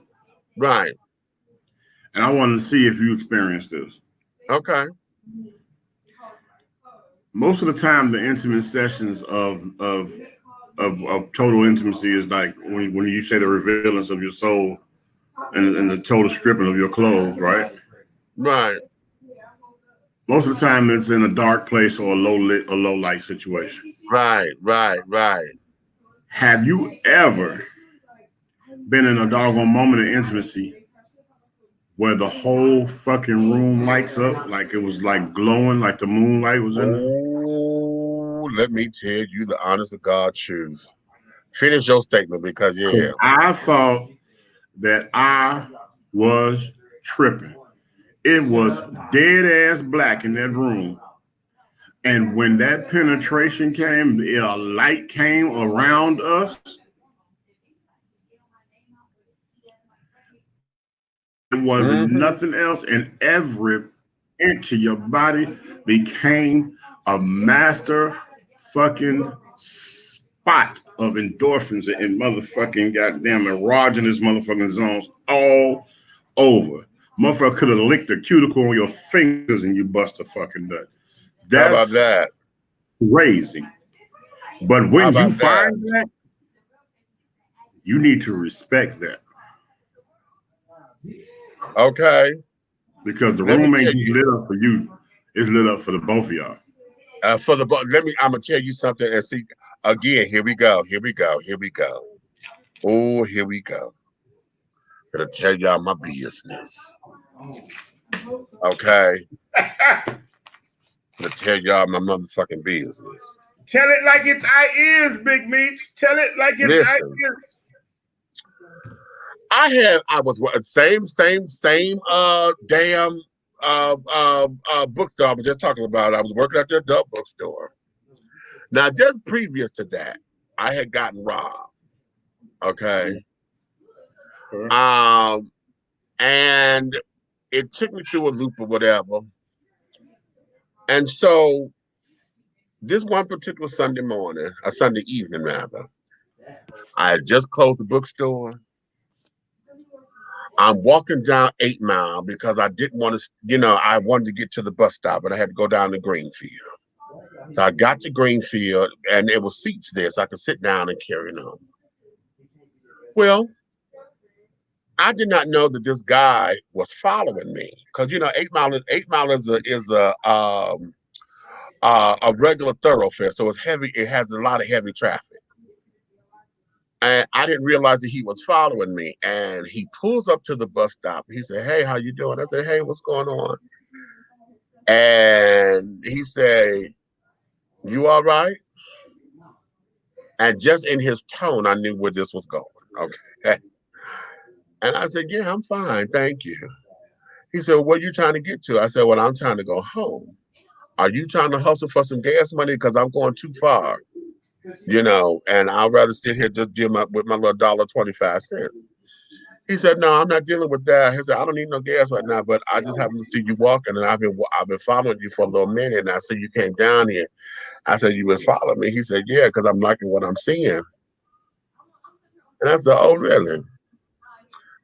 Now, as I started walking to the car, I had this peace and this calm come over me that I could not explain. Okay. And I said, "Oh, okay. Well, this is okay." So he said, "Listen, I'll run you home." And I said, "Now listen now, because I'm going too far. Now we could go down here. You could drop me at 8 Mile and Woodward if you want, because that was my connection point." I said, "But I'm going entirely too far." He said, "Well, where you going?" I said, "Well, I'm going way west because I'm going over here on 8 Mile and McKinley. I mean, Grand Warren and McKinley." Okay. And so he was like, "Well, come on, now, I'll take you." But like I said, I got this peace over me, and I felt it was okay to do. So I said, "Okay." Right. So when I opened up the door to get in the car, there was a screwdriver on the floor on the passenger side. So as I got in, I had picked that screwdriver up and put it on my side. I was like, "Okay, this motherfucker tried something, I'm a dag his ass." Okay. So I'm like, "Okay." Well, as we were traveling, now mind you, to say 8 Mile, McKinley and Warren is equivalent from my house to your house, Red. Okay. Right. Okay. And I'm like, "All right. Uh, okay." So as we're driving, we had wonderful, wonderful, wonderful, wonderful conversation and carrying on. And then he put his hand on my thighs and shit and carrying on. And I'm like, "Oh, okay, wait a minute." And so we get to my place. But we had got so engaged in the conversation, I had invited him to come up because we were really into this conversation. So he came up, and then I had a distraction because my neighbor happened to hear me come home and wanted to ask motherfucking questions and shit, being nosy. Almost trying to cock block, but I had to close the door to his face. I said, "Honey, I guess, thank you." So next thing I know, old boy had came over to me. He asked if he could hug me. I said, "Sure, you give me a hug." And he hugged me. Then we started kissing. It was at that particular point, honey, that I actually started to realize what the fuck was in my apartment.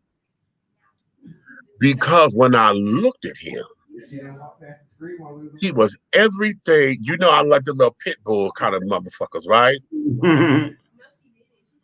Oh, he had to have been about maybe 5'7", stocky shoulders, big ass thighs, and carrying on. And I was like, "Oh my God, today."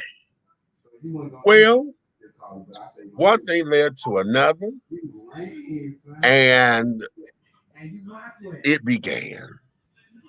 And these are during the days where I was total bottom. Okay. So, well, I'll say verse. Well, we could say verse bottom because but baby, I said, "Wait a minute, honey, no." And that boy got undressed, and everything that stood in front of me said, "God gave this to me just for me." You understand?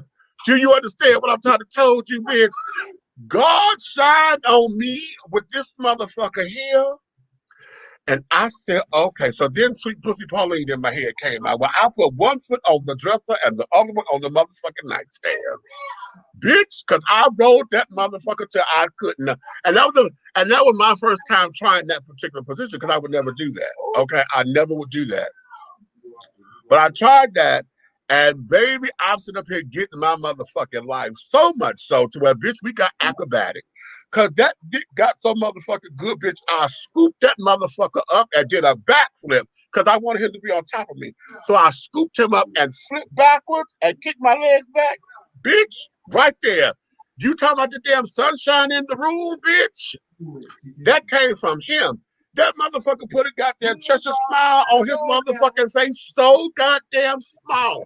Baby, I swore it was daytime in the goddamn room. Okay? When I tell you that motherfucking dick was so goddamn swell, bitch, child, listen. I skipped him to the door, honey. But what made it so grand for me was that after, because we went 2 rounds, bitch.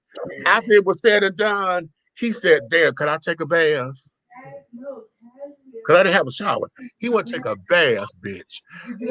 So yes, you know the hell I did. Yes, the fuck I did. I let him take a bath. And he wanted me to draw his baths. Bubbles and everything, bitch. And he stood up. He stood up in the motherfucking bathtub, bitch. Start clapping, y'all. He stood up in the bathtub and was washing his body with me watching because he wouldn't close the door. He stood up in that motherfucking bathtub, bitch, and washed his body with me washing him. Bitch, when I tell you one of the twin powers activates in form of that motherfucking bubbles, okay, so suds, bitch, I'm telling you that, no, I didn't have to get in the bathtub with him, but that experience was, when I have moments like that, this is what I know God said that because I have not seen that man since. I have no, that's a lie. I've seen it one other time, and the one time that I said I was at work, he showed up at my job. He was on a date with somebody else and showed up at my job. I was working at the restaurant. I was security at the gay restaurant. He showed up there, bitch. He pulled up. I was like, ooh, wait, hot damn. So yeah, I said all of that to say, yeah, that sunshine and yeah, I know it. Oh yeah, okay. Let's go to the comments. Let me go to the comments.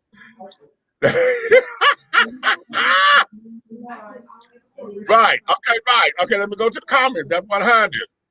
Facts. Okay. Jasmine. Okay. Wait a minute. Nikki that came in. Let me bring her up in here because I know she got something to say. Hold on, girl. I'm gonna bring you in. I'll send her the link. Okay. Would you please come in, Miss Nikki? Yeah, that was sometime last year. Okay. Sex is best when you have it out of love and not out of lust. Say that, Bob. Okay. I know. Oh my. Okay. Tell me, girl. Exactly. I'm laughing so hard right now. Y'all lucky everyone is gone and my belief ain't here yet. Okay, where did she go? I was just about to pull her in. So, and now listen, because see, in that particular regard, you know, one of the things, and I have to equate that because when the child is about my vulnerability, well, no, I pulled that part out because it was like something was taken from me because I just don't feel like I was myself, or I feel like something has been lost because I was bottoming all the time. And in those particular relationships, I now it's like I have to do what I need to do or do what I feel I gotta do in order to get back to me. So if I'm just slinging a dick, I'm just slinging a dick because now it's all about time to try not to be vulnerable.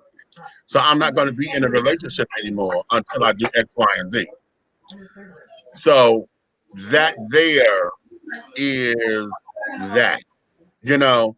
But oftentimes, our bottoms or those who are on the well, wait a minute, you know what? Let me do this because we got a lot of women out there who like to top the guys. They like to ride and carry on, especially what they call it, the Amazon position. The guy got his legs up and she sits on the dick and she look like she fucking him. Okay. Yes. Okay. Yes. That's called the Amazon position. Okay. And that has become so popular now. I mean, because the gay children are doing it too. Okay. The gay children are doing it too, to where the bottoms are now that the tops will lay on their back and kick their legs up, and the bottoms would come up and ride the dick, but it looked like the bottom is fucking the top. Okay, so now that we have that, you know, women like to be on top too. So men, in fact, there was a movie out called Woman on Top. It was a rom-com. And the thing of it is, the guy in there, it was Penelope Cruz, and I can't think of the guy's name, but it was a Spanish love story. But the guy in there was so busy trying to be masculine and carrying on, you know, to where that was part of their breakup, because he was like, well, shit, why you got to be always in control? In control? You want to be on top. I'm supposed to be on top. I'm the man, you know, and carrying on. And he says that in the movie. So it's so it's like, what is that? You know, for men who open their vulnerability up like that, and like, because now there's a lot of straight men are into pegging, you know, to where they're comfortable. Right. Okay. Flag on the play. Okay. Okay. Right. I have not yet to understand that situation, because I feel like, because we said this before, blindfolded, you don't know who touching you. Right. So if you're going to be into pegging, who's to say that's not a cry for help? Well, is it a cry for help? Or see, here's the thing. When it comes down to being there, here's that vulnerability thing and being naked. Because males have not been taught how to enjoy themselves, all of themselves sexually. So a lot of stuff that men may think they like, or no, not may think, men that they know they like certain activities, it has been bred and deemed that that's gay or whatever, to where to think of it, the art of it, to hear about it, whatever, they get closed off. When you got those men who are open enough to say, okay, yeah, I'm part of this, I want to experience this, and they realize this is something that they like, then it becomes this. Pegging, most of the time, now I'm gonna say this, because every time I've seen it done, I've only seen it done in porn and amateur porn. And the dudes who have it done, honey, they have sissy fat anyway. Okay, a lot of them look like they're a bump girl away from being a woman. Okay. No, yeah, shade. I'm gonna be shady. Yeah, fuck it. Okay. I'm gonna say no shade, no tea. No, that's all shade, all tea. All shade, all tea.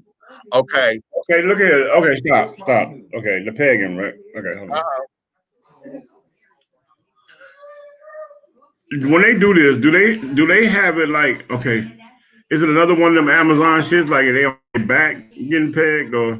No, not necessarily. Some are doggy style. Most of the time I've seen it doggy style. Okay, so you goddamn, that's just going too goddamn far. You're gonna turn around and motherfucker goddamn bend your back over. You might well get your boyfriend. You know what I'm saying? Like, now listen, hold on. Because that's how you see it as a straight man who has no interest in having your ass played with. Not at all. Okay. Now, well, I mean, a woman with the right tongue movement, yeah, but that's different. Anywho, I like you, but that form of vulnerability is not discussed. You know, is not discussed. You know, in a platform where a lot of men are comfortable with that. And then how rigid we are with what we say a man should be, supposed to be, and this, that, and the other. We don't get that. And then here's the other thing. What women are expecting of men to be. You know what I'm saying? Because a man can't sit down there and say that out loud, that I'm into this. But isn't it ironic? Wait. Isn't it ironic? Okay, now, because you're a smart dude. Isn't it ironic that historically homosexuality was over heterosexual. Because when you think about it, the Romans and all them, and you can go all the way back to bed warmers, which is little boys in the bed with them. Right. Like how? At what point did you become so masculine that you wanted to stop goddamn taking it up the ass or something? Okay. Because it was a natural norm when you was a tough ass soldier with a sword in your hand. Exactly. Which I couldn't understand that. You go to war, run up and chopping heads off, but goddamn, at night you grab your ankles. That's something that was an oxymoron to me right there. Exactly. Hold on. Barbara said something. I'm going to challenge that. Most bi men may peg, but no straight man will. That's not necessarily so. And the reason why I challenge that is because it is assumed that a man who peg may be bi. All right, well, but that's not exactly that. That there as a speculation is a great assumption. But that's not necessarily. Let me bring Nikki in here. Hey, can I phone a friend? The hell is going on in here? Hey, Nikki. What in the hell is going on up in here? Oh, yeah, can I phone? I'm from the phone. Excuse me, Naomi. Yeah. Okay. You need a line? You need a line? Couple, and you as an arbitrator right quick for about 5 minutes. Can you hurry up, please? Oh, God. Okay. I have a couple here, and the reason I'm even calling them because they're young. Okay, and they got Oh, Lord. All right. There is the couple right there. There he is, the guy scratching his head. All right. Okay. Right. Oh, Lord, is we about to devastate the babies? Let's just disclaimer first. They grown as hell. I'm not talking. So he's still babies. Look, there we go. You have a unconditional love for this young lady, correct? Okay. So what boundaries do you have? Like, she's already doggone like a dominant female, correct? So what if she felt like, okay, we got our own place now, and you need to understand, goddamn it, that I run shit, and I'm gonna need you to bend over. Let me show you how the strap works. And the reason she wants to do that because she feel like, goddamn it, you do it to me. What's the difference? I'm not gonna tell nobody. It's between us. You gonna let her do that? No. Break it up. Shit. Everybody thinks they're telling somebody. She is cracking up. Look, I mean, I know she's 90% pimp because I motherfucking goddamn taught her shit, but I'm just saying, like, let's be honest. Like, I mean, if it's unconditional, don't get that boy no heart attack. That child sitting up there about ready to pass out. Then I just said was we gonna devastate the damn kid. Lord. He about ready to pass out. Poor baby. So you telling me that you don't love her enough to let her take your ass? She can't. I'm not letting her do that. I don't know, because it look like you kind of leave him alone. That's his right. I know. Hell no. Are you sure? You look like you kind of uncertain. I'm sure. I'm sure. I'm just saying, you look at her like you scared that she might want you to do it. I looked at her and she think it's funny that you asked me that question. But here's the other side of that question. Here's the other side of that question, Red. Red. Hey, look here, my turn. What you saying? Here's the other side of that question. Now, how is she really looking at him if he would say yes? Now get out of my head. Come out on. of my head. Because I already told y'all before, I don't have a problem with somebody being bisexual, whatever, but that's not for me. So if you want me to do that to you, I'm calling Misha, be like, hey, he about 5'9", he's thick in the hips and whatnot. I'm about sitting around there to you. You know how I tell you no. But if she don't tell you no and y'all got them having this unconditional relationship, then who are you to tell her no? Ooh. Not going in my hoop shoe. I go back in my I don't know. But me and her tight though. If she ever do, she gonna it's that face. But hold on. All right. Hold on. Here, because Nikki, you did something and said something that I think is absolute paramount here. And that there is, at the strength of his relationship, at the strength of being in front of this girl's father, at the strength of being in front of this girl's mother, Right. Even if one iota of that was true, how in the hell will he be able to say that and still have a straight face, knowing that he's in front of her people? Right. You know what I'm saying? Okay, that's what I'm trying to. Then there's a possibility that when not around us, he'll be like, "Well, baby, whatever makes you happy." Look at this. So what you telling Now- me is, all these people right now, answer this question. You think I'll let you do it? Why are you taking so long to answer? Right, answer the question. She's probably she probably thinking about it. Look at her. She probably thinking about it like, yeah, I'll talk him into letting me do it. Look, that's the face. Look. That's the face. But here's the other thing to that. We always talk about how people, people who are heterosexual who always worried about what's going on in someone's homosexual, because they think as soon as they hear homosexual, that it's all about sex. And that's what I always say.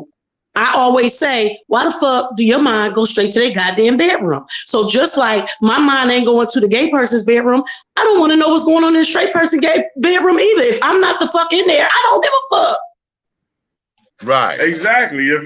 Right. Because don't nobody want to know if Auntie Nikki is suffocating somebody with her titties. Nobody want to know that. Listen. Hey. Now I want y'all to know either. Okay, what you say? I don't want you to, because there's somebody dead up in here, honey. Okay. Now, beat him with the bean pies, Nikki. Beat him with the bean pies. Yes, God. Don't play with me. Here's where this is. I'm reading the comments, and y'all are like, they are on the comments tripping. Like, yeah, no, but here's where it is. I'm coming in. See, I'm coming in because if you were sure you was a looks. Here is where this is, because again, and I don't got time for that. Okay, hold on. Go ahead, me. No, I wanted. He was saying something. I want him to finish that. Nah, you listening? Go ahead. What you say? Okay. The whole idea. No, she gonna try you. Yeah. If she try you, bro, you can always run and knock on my door. I ring the bell. Let me say we got to say, y'all. Where you at? No. It's cool. The whole idea that I'm focusing on is the whole thing about a man being vulnerable. Right. If he is vulnerable enough, okay, and becomes to where this here is something that is, that he could share this, and he could say this, and he could say this, and he has a partner who is willing to go the distance. Right? Can he then? What was that back in the day when we were kids? Would you respect me in the morning? Right. Would you respect me in the morning? You will still be here in the morning. We saw that come from. Will you still be here in the morning? You motherfucker told your ass up like in the morning when she motherfucker got to respect you, or when she walk past, slap you on the ass and say, "Go give me some breakfast." Slap you on the ass and say, "Go give me some breakfast." I know my child. Now the whole thing of it is because I'm staying on the straight children for the minute, because there's a lot of men who like aggressive women. There's a lot of men who like to be dominated by women and carrying on so that they can relinquish that kind of control. And there's a number of things that men will do in those particular situations that they boys don't know that they're into. Okay. Okay. And because of that, again, that sense of vulnerability and that form of trust has to be there in order for this to make sense for a man to do this.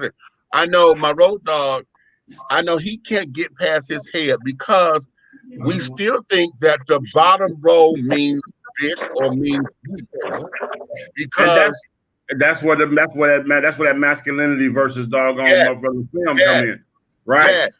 Because my road dog, he would say, how in the hell that look if you sitting up here and you gonna let your woman, use a dildo on you and shit.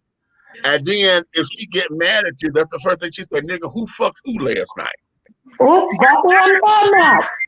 that's my petty ass. Listen, what you said right there is a key point when people be like, You ain't never did ain't never made a movie in your private home. No, bitch, because I don't trust nobody that much. I don't give a fuck how much I love you. Because motherfuckers, you don't know who they are until they get super, super mad and don't love you no more. Right. So you can't get a naked picture. You can't film shit. I'm like Mariah. If it's some cameras in here, they leaving with me when I do. Hey, Nikki. I ain't gonna lie though, you know what I'm saying? I seen you walk by me a few times. You like you done tore a few cocks off for. Hey. Let me go. Let me get listen, I done been married 3 times. And just because I'm not openly sexual, my cootie like Vegas. What happened here, stay the fuck here. Vegas, the Vegas cat. The Vegas Strip. Ain't nothing wrong with that. Yes, baby.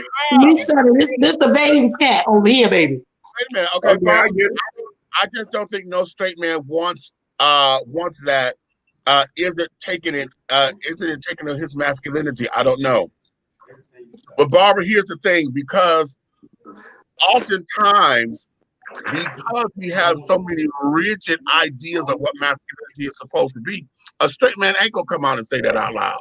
A straight man ain't gonna sit down there and tell you when he watching porn that he's looking at the other man's dick. He's not gonna say that out loud. Now, see, I'm glad you just said that too. Because I was sitting there like, okay, a straight man ain't gonna do that. Okay. I ain't gonna lie about being such a fool. Okay, Nikki, scenario. Go ahead. We dating, okay? And we sitting home and we watching the doggone big screen and we watching the movie. And it's time to turn in. We both done saw motherfucking 50 Shades of fucking on TV, and we're like, okay, we're gonna go on to bed. So we get in the room and I'd be like, I come out the shower and everything, and I'd be like, baby, you gonna fuck me tonight? Do you have any respect for that? After we just watched porn? Does it matter? I asked you to fuck me. If we in a relationship or something like that, I don't think it matters. Oh, so you're gonna put the strap on? No, you ain't. That. Oh, fuck no, you're not doing that. We had that conversation before. Now, hold on, because see, now wait a minute. Because see, as a straight man, you attack that like a straight man would trying to make a point. Because it don't go down like that. Because see, here's the thing. Straight men say it anyway when they want you to throw that, they want you to throw it back on the fuck this dick. So you're gonna say it anyway. The thing of it is that when it comes down to it, okay, and it comes down to that particular act, usually that's nonverbal anyway. It's nonverbal. And she knows when you're ready for it because she's the one who takes control of it. Because that's what happens. She's the one who end up and when she get that real good arch in the back. When you get that real good curve in your back. Exactly. Ain't no nigga got no arch in his back now. Oh yes, it is. I ain't talking about the dude. I'm talking about the woman. We had this conversation before, and I said I don't have a problem with somebody being gay. I don't have a problem with somebody being bisexual. I don't think that I'm ready to be in a relationship with somebody who wants to get it. Right. Oh. And then again, because in my mind, you're gay. Okay. And like I said, we can still be cool. And if I look, what I say last time, Meech, and if I think he your type, I'm gonna pick up the phone and say, baby, I'm about to send him around there to you. About 5. He's thick in the thighs, and I'm sending him around the corner. Y'all know what? If somebody paid me to do it, I do the shit. I don't care. Now, I never thought about that. Wait a minute now. But here's the thing, though. Look, if it ain't my man and they gonna pay me to do it, now that might be something different. Yeah, now see, we went all. I wanted that there business is business, but when it comes down to a relationship, because see, think about business arrangements like that. When you're taking care of your client and carrying on, it's still a client privilege, confidentiality kind of thing, and you're not going to admit him because you're trying to keep your coin together. Okay. Right. But again, it's being vulnerable because he's able to sit up there and trust you enough to where we can experience this, and I don't have to feel ashamed. I don't have to feel wrong about it and this that, and the other. Now, again, it is only assumed that there is what all bisexual men would do it. But straight men, again, men and males, we have not been taught about our bodies. And a straight man don't know that his G-spot is actually his motherfucking prostate. He don't know that unless he experiences it. Okay. Oh, yeah, because remember the man shot the doctor when he got his prostate exam? You talked about it. Don't worry, I'm gonna tie a big guy up. He'll tell y'all about it later. Look at his face. Look at his face. Look at his face. Hey, get your mama's suitcase.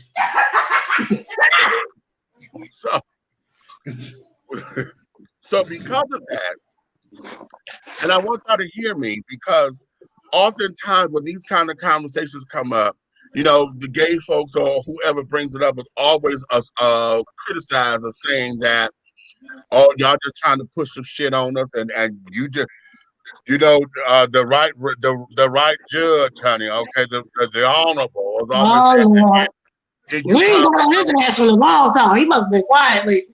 No, he ain't.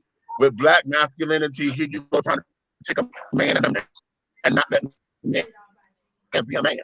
But my counter to that is, how can a man be a whole man if a whole man don't know who the fuck he is?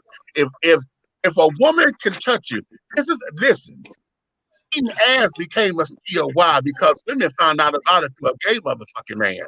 But then when they started getting into it, a man didn't know that there was his motherfucking ass, and now men are looking for it now. Why? Right. So do women think that's gay? I'm not looking at it, but still. I can't think he's okay, wait, Meech. You used to work in one of them stores. You used to work in one of them stores, adult store, right? Yeah.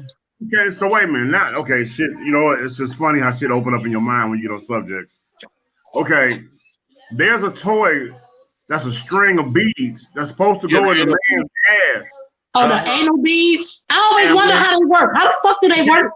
I'm finna break it down to you because I was reading. I read the pack. Okay. I'm gonna start your number. All right, look. So anyway, on the back of the pack, it's saying that you're supposed to lube them, and they go and you know she's supposed to put them in the man's ass, and most of the time you put them in there. You're giving them this doggone massive head job and goddamn whatever, and as soon as the time of ejaculation comes, you're supposed to pop them out one at a time. One at a time, or you can pull them straight out, or whatever it is, it intensifies the orgasm. Right. The ejaculation becomes motherfucking, instead of 6 inches, it shoots across the room, hit the wall. Because you have stimulated the prostate. Wait, y'all. Y'all know my dumb ass. I always want to be the one to know who the first motherfucker that did it. To figure it out. Who's the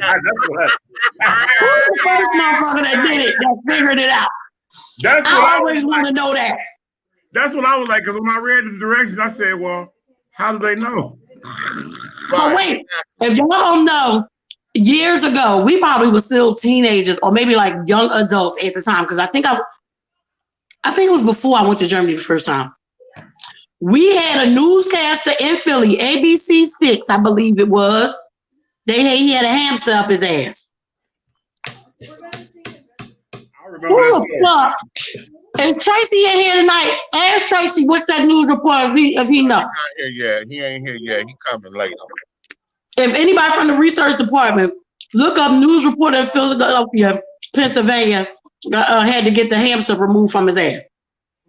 And I remember thinking, what the fuck was you on that made you try to put a hamster up your ass? You couldn't get none. You couldn't find no nigga or something that night. So you just needed something to move around in your ass. What does we need to know? Why? Who tried it first and why? What made you say, let me stick these beads up my ass and see what happens? Oh. Now I'm gonna tell you one thing. You know those beads like a pearl necklace? Yeah. Okay. I've had this done. What? I thought I heard kids. No, that's a damn little. That's a ringtone, something in the background. Look. Okay. The little pearl things, right? Uh-huh. Like a string of pearls. I had it taken off, and I had it wrapped around the penis while the motherfucking head was under there, and she pulled it back and forth like a washing motion. What? And oh my Jesus, it made me grow hair. Yeah. Well, and I was like, that was crazy. But she said she saw that somewhere and decided to try it. Hey. But his name was Jerry Pentacoli. Yeah. I think so. Pentacoli sounds familiar. They said it was a rumor that was started. It said back in 1982, but it was the newscaster named Jerry Pentacoli who had verbal troubles. His gay boyfriend drove him to Baltimore to have a gerbilectomy, hoping Baltimore medical workers wouldn't recognize him. In any case, the news spread and Pentacoli was forced out of Philadelphia. Right. You don't have to hear. So they saying it was a rumor. Yeah, it was a gerbil, not a hamster, but they saying it's a rumor. They said it wasn't true. Well, that was a gerbil was always the doggone the go-to animal for that situation. But why? Yeah, it was back in the day. See, that's white folks shit. Because that's what I'm saying. Like, who the fuck sat around and said, "Hey, let's try this"? I have no clue. And the whole idea of it was, and I don't even know how they did that with the damn thing not fucking you up on the inside, because them damn the talons on that damn thing scratch. Okay. But Redman had a guinea pig. That motherfucker was. I just can't see that. Like, I don't know. Maybe because they don't rodents and stuff don't have like no backbones and stuff, right? Right. But the whole idea of it is because they're climbing their way through and like kind of like digging through a tunnel. They're in the process, so they're doing it at a rate. That probably what happened to them. Look, they probably. But what would make my thing? It would be: do you really think that thing would go up the ass?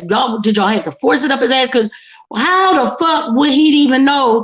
Well, if anything like that happened, is because they were doing.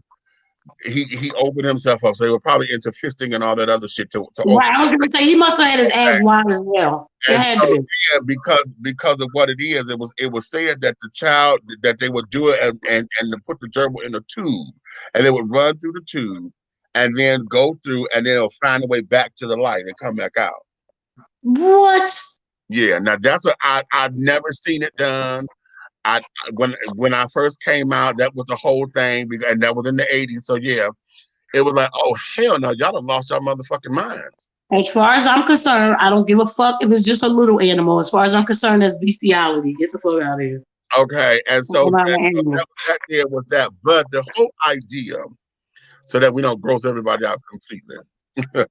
The thing of it is that we're trying to get to is the whole idea of being vulnerable, because even telling this particular story, it being vulnerable with a lot of stuff that is completely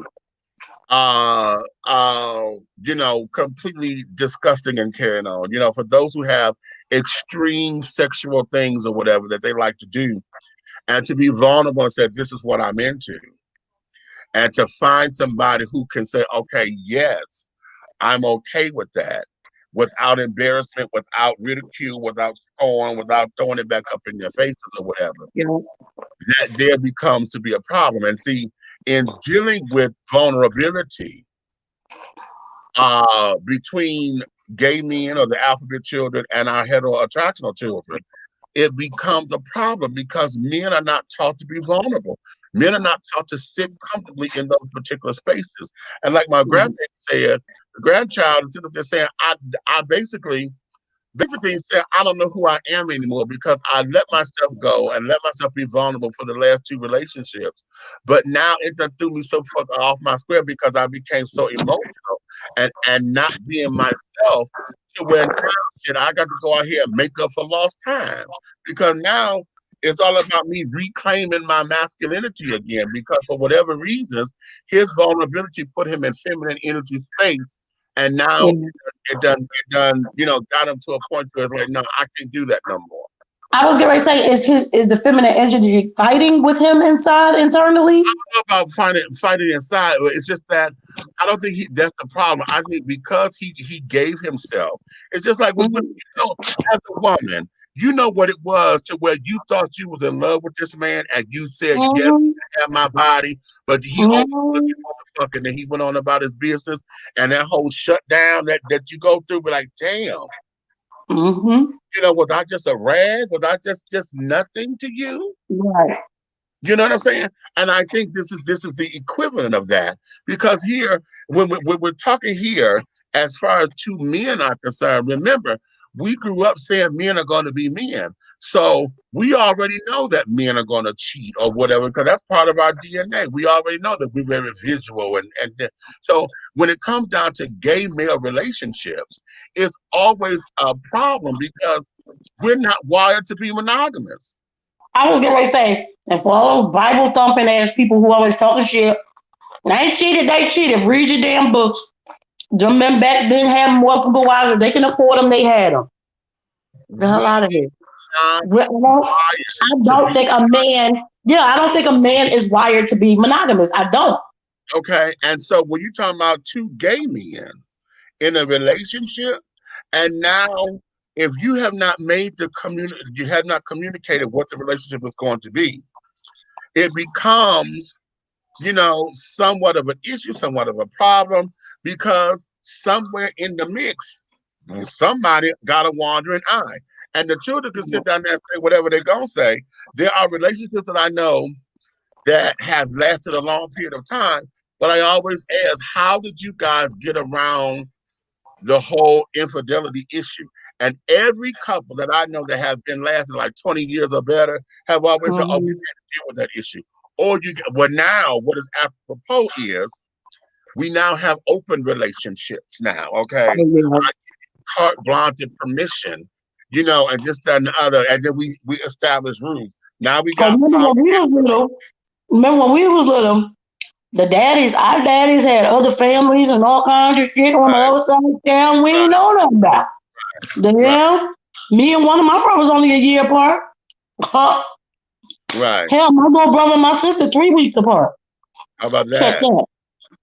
Wait a minute. Flame said all the time. Flame talks about her that she got two 17-year-olds. Okay.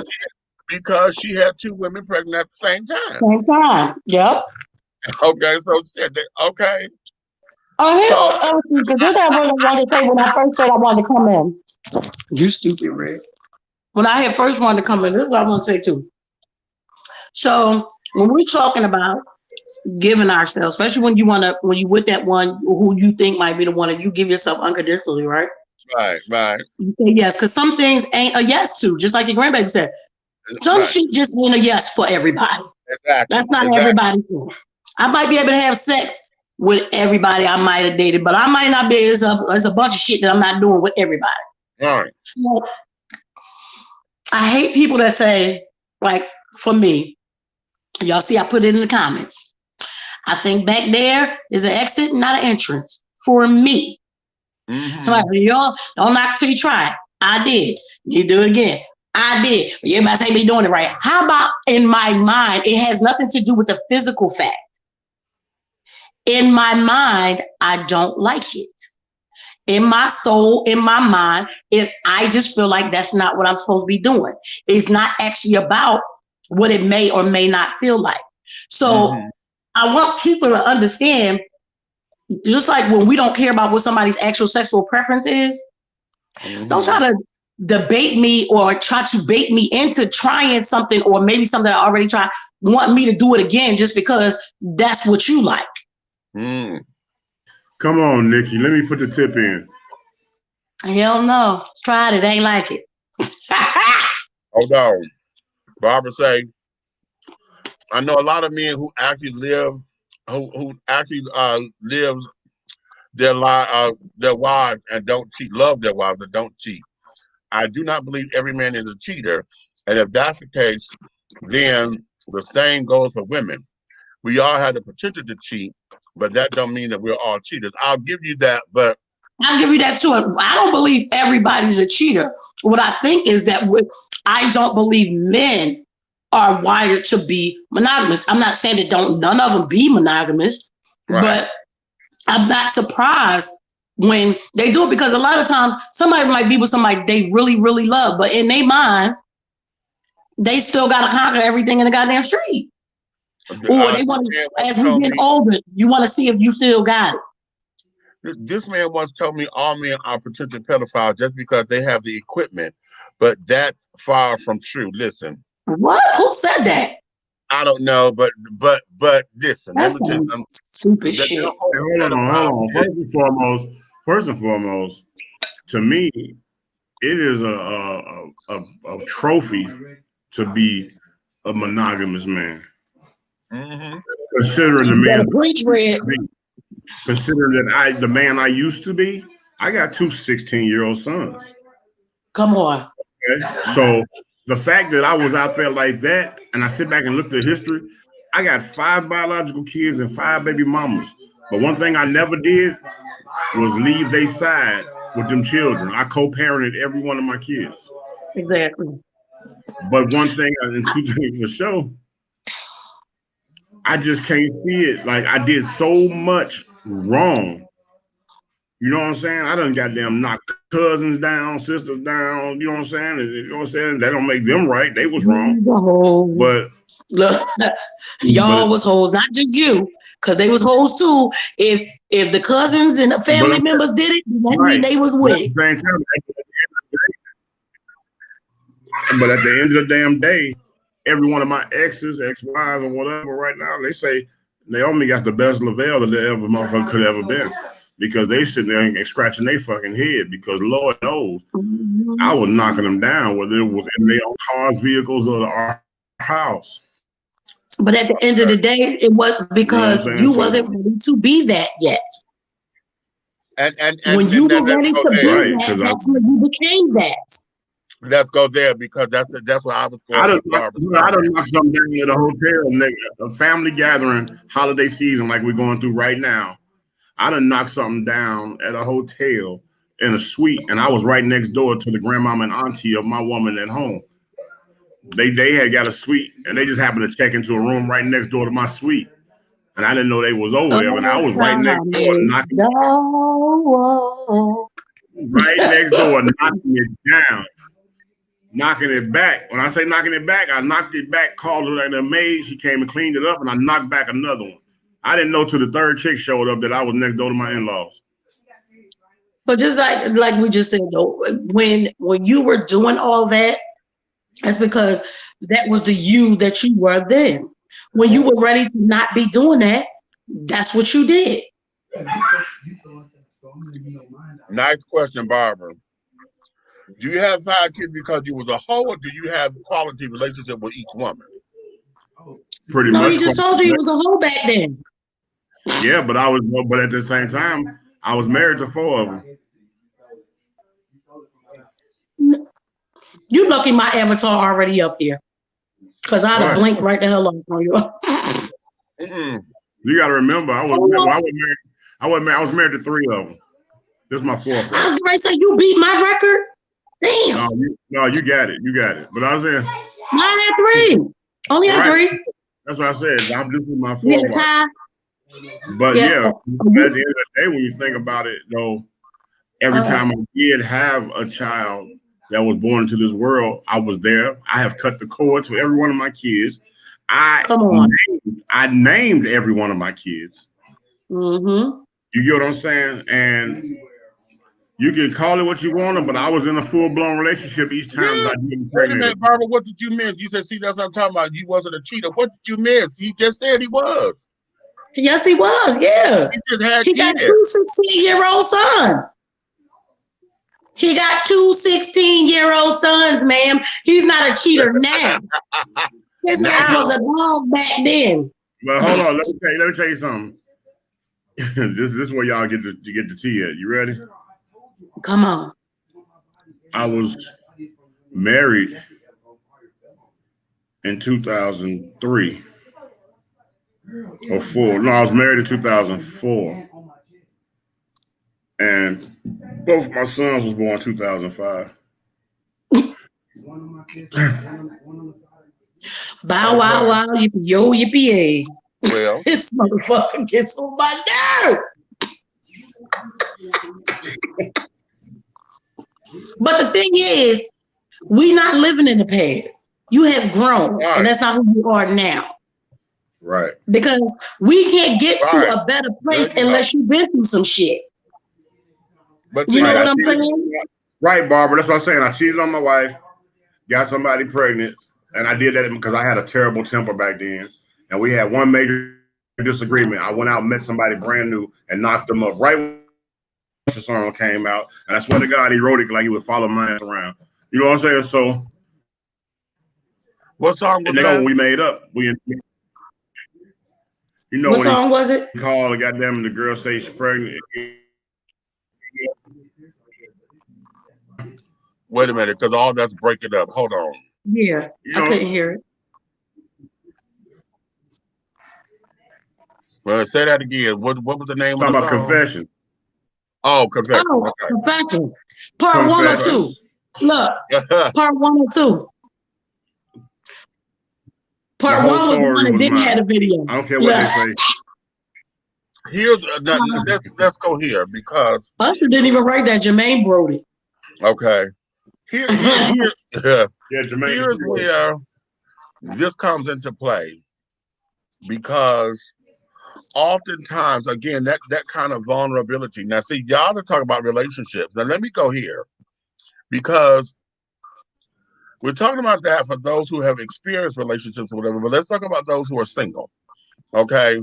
Now, I just gave y'all one of my lovely hotels. Okay. And that there was something that I experienced that was a delight.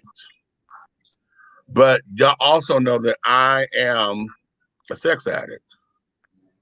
Okay. And in I that, felt the earth move under my feet. okay, I felt the sky tumbling down. tumbling down. Tumbling down. Might as well just go on with the choir. But here's where it is. Because in that same amount of needed to be vulnerable and carrying on, there were times where being out and running amok, okay, especially during those times where I was in my mostly bottom days, it became I won't say problematic, but what it did, it intensified shit. Because the type of men that I was attracting were the type of men that were I'm gonna call them manipulators, because they would get and would fuck me down, honey. But that's all they wanted from me. And so I had, there was a number of them that I would put into my little black book or whatever. But the connection was only that, and then me having So that didn't do attached nothing to you myself. emotionally? That's That what I'm didn't saying. bother you? Okay. No, it did because I end up attaching myself to the sex, and then was looking for it to solidify somewhere. See, a lot of my sexual partners, when I was out on the hunt for Red October, yeah, when I was out on the hunt, that there was something separate because I learned that was addiction talking. Okay.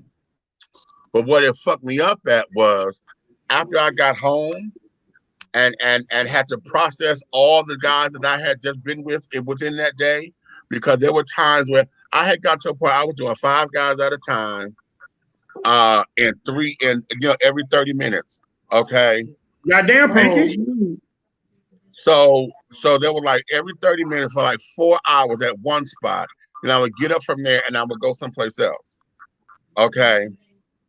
So what was you and make for, sure that people that understand, because remember, he's talking about his sex addict days, and it's just like a drug addict. Right. Needing. And what it was, it fueled a lot of shit. So now, because I was just hoarding the experiences of fucking, When I got home with my family and friends and carrying on, now I want to emote. And all that I was supposed to picking up from that, emotionally, I was draining everybody else. And because I'm such the caregiver and the provider and carrying on, now I'm sitting up here trying to say, this is how I'm able to take care of folks and how I'm able to do this. And oh, I'll get this because now I'm needed. You see, I was needed, and because you like my cooking, that meant you love me. Because I was able to sew up your, and I was able to sew up the button on your shirt or whatever. Okay, you needed me and you cared for me. Okay, that there was feminine energy. That because in my bottom days, I was taking all that in from the guys that I was bottoming. When I was topping, okay, those top days, baby, when I tell you I was racing through some motherfuckers, and when I got home, I got charged. So those were those days where when I got home, it would piss me off because now my sisters and them, they were waiting on me to come home to cook dinner, and I wouldn't come home till like 11 o'clock at times. You supposed to be in the bed. What the fuck you mean y'all ain't ate? And then my mother at the time, my mom was going through her shit. So she was counting on me to do everything. So I would come home. So now it's like the man coming home from work. The house ain't clean and shit ain't getting it. I'm like, what the fuck is this? Now I done got a few to want to go back the fuck out again. But I done came home. Okay. When I became in my 20s and when I had my own place or whatever, that's where the late night tipping came. And then I was able to go to this bookstore or that, wherever, out to the parks. And then that started to fuel me. So then when I became on my own and as an adult going through all of this, now it was like I had to find a yin and a yang because there were times I was doing around the world, honey, with some folks. We did everything, and then there were times where, I was only topping, there were times where I was only bottoming, but I do know on those bottoming days, it was a little bit more emotion attached to it or whatever. And then there was that feminine energy that I had stuck to, that when I got home to process it down, then it became to where now I'm looking for the reception of what that's supposed to mean from everybody else. And it had nothing to do with nothing. So now, because I'm in this element, I'm able to sit down with my best friend, a girl, and have my little tea time and tell her what happened and carrying on. And my best friend, he's sexual, he is a little beast, but she was I call her a sanctimonious hoe, honey, because she don't kiss and tell. She wasn't no girl that likes to do shit in the dark. Like, bitch, you can't be out of home. Men didn't want to talk about it because that ain't how it works. Okay. That's and then me. you want me to take you to I don't want no your shit either. See, my thing is I don't want nobody else's either. That'd be my thing. I want to tell you mine, but I don't really want to hear about yours either. But that wasn't, he wasn't the locker room talk kind of person, So I had to, to fortify that, I had to find other locker room talk kind of people, And so that became that. And so then it just became a whole bit to do and trying to muster all of that. And then I'm a Pisces and I'm already an emotional person. I'm already emotional. Okay. So then you're talking about now having to process that down. Okay. Fish is vicious and never nutritious unless it's fried hooker. Don't come for it. Don't do it. Don't do it. Don't do it, honey. Okay. Because Samantha Stevens is a beautiful bitch now, huh? Don't get it, because I'll get fishy in a minute. Seafood platter. Blue. I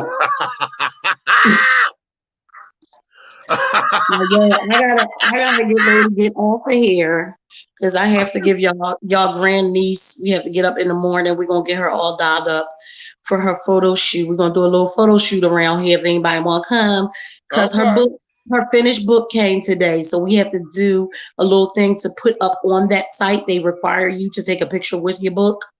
Oh, okay. So we're gonna do that tomorrow. So I gotta get out of here. I love y'all. Y'all are so nasty. Okay. I need some centerfold shots. I need some centerfold shots holding the sub sandwich. I'm not playing with you today. See y'all. I love y'all. I should probably be in here for the whole show tomorrow. I love y'all. Bye. All right. Back here. Okay. So having said all that, you know, I knew. I was looking at the folks. We had everybody up in here, but I know we're down to our regulars now because it got too hot. And I know when we start talking about sex and carrying on like this, especially from my straight men who listen and things of that nature, this here, y'all can't handle gay sex. And then y'all know I'm raw with this, honey. So, well, wait a minute. That's gonna be your new name, Big Wait a minute. I didn't mean it like that. However, You mean what you said, Big Daddy Raw. So, be that as it may, part of this thing is.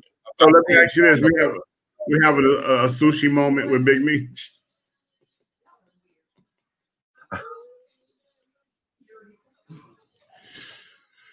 You stupid. I'm not with you. I would not entertain.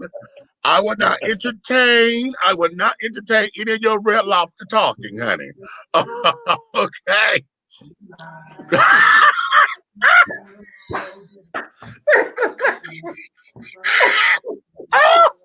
No. No.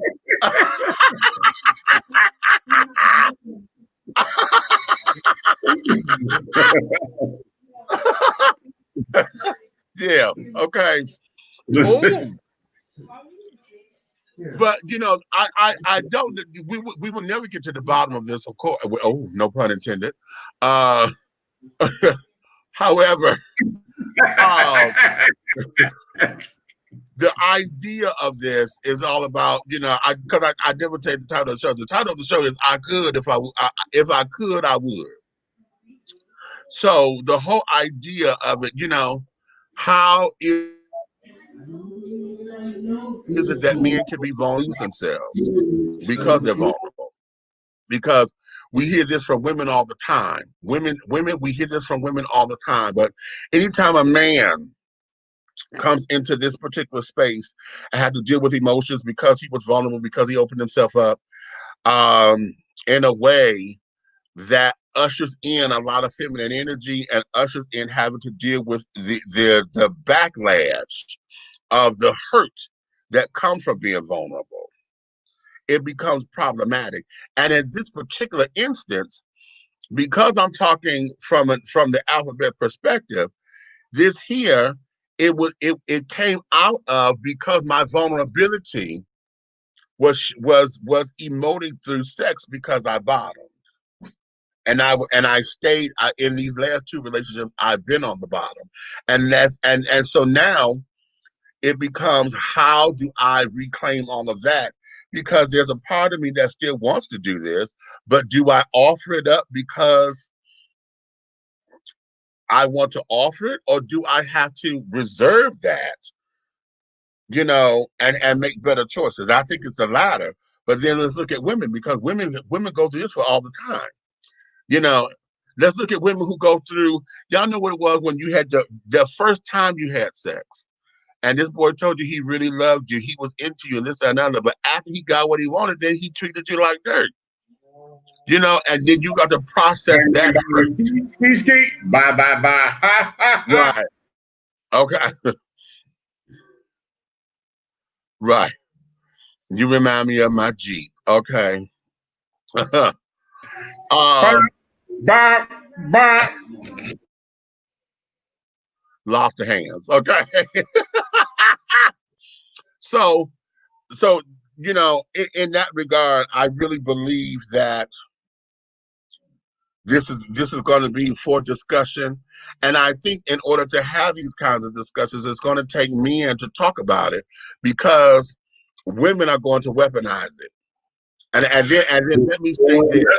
Let's do that panel that we said we was going to do. Let's do it here. You want to do it here? Where, here? It's interesting. Yeah.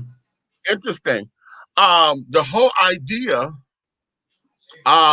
women, on the other hand, I don't believe I'm gonna make this a statement here because see, I know it's cultural because Black women have a tendency to degrade men in a way that white women won't, or we haven't heard it. Okay, unless they're from the hood. Okay, because Black women, when they are upset with a man and don't see a man being a man or he too soft, they will run his ass and run him over and run him down. That's what Black women and gay men have a problem, especially feminine Black men, because as long as we kiki, we cool. But the second the problem come in, now is how much of a real woman I am, and you ain't no motherfucking real man, and you ain't this. It becomes that to bring him all the way down. And if she do, you know, masculinity of it all, you know, even if you come across a masculine gay man, the first thing she do is that's why you're a fucking faggot, you know, to try to belittle his masculinity. And anytime that comes into question, males, you know, we go on the defense about it. So we're never able to be vulnerable and to have these kinds of conversations because either we're afraid that we're not going to be taken seriously, or it's going to be the ridicule and the butt of the jokes. The butt of the jokes. Right. The butt of the jokes. Right. You know. So yeah. Well, I tell you like this. I believe if we thoroughly search, more than likely we can find the men that go on this panel via whether it be homosexual or heterosexual, whether it be an even panel. But in order to find the heterosexual men, we're going to have to shop at a higher plateau because I believe that a corporate man will come on and speak. You know what I'm saying? You know what I'm saying? With some type of doggone stature versus bringing Ray Ray on. You know what I'm saying? And he not understanding the streets and probably trying to hide what he did for a free motherfucking goddamn studio session or something. You know what I'm saying? Now you know what? You just open that up. Because that's another part of this conversation.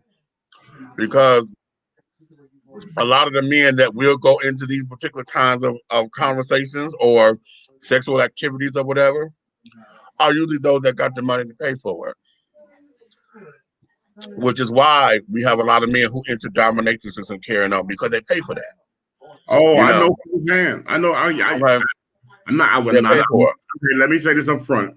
Disclaimer: I'm not a pimp, but my ex-sister-in-law used to let me manage her situation, and she was a dominatrix. And people would call, and if they ask her for certain things and they go way out the wacko zone, she would call me and ask my opinion before, you know what I'm saying, and what should she charge. You know, because, and like I said, particularly it's funny that ironic that I'm talking about her because the first time I ever heard of somebody wanting to be pegged was through the situation with me working with her.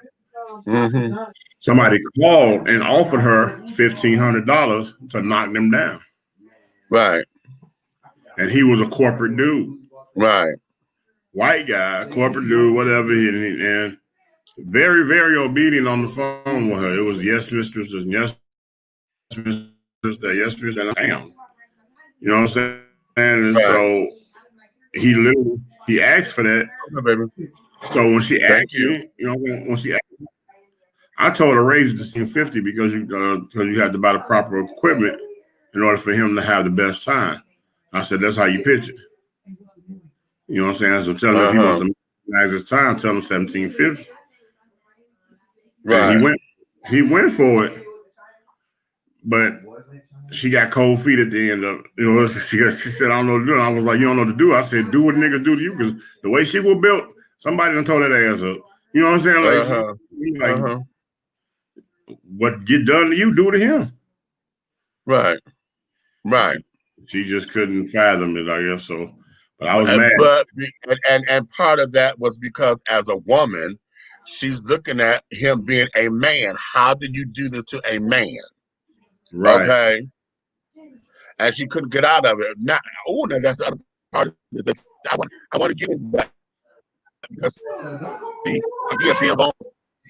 Okay. Oh, wait, April. No, wait, what? I had the straight guy before, but I knew him personally, so there was no charge.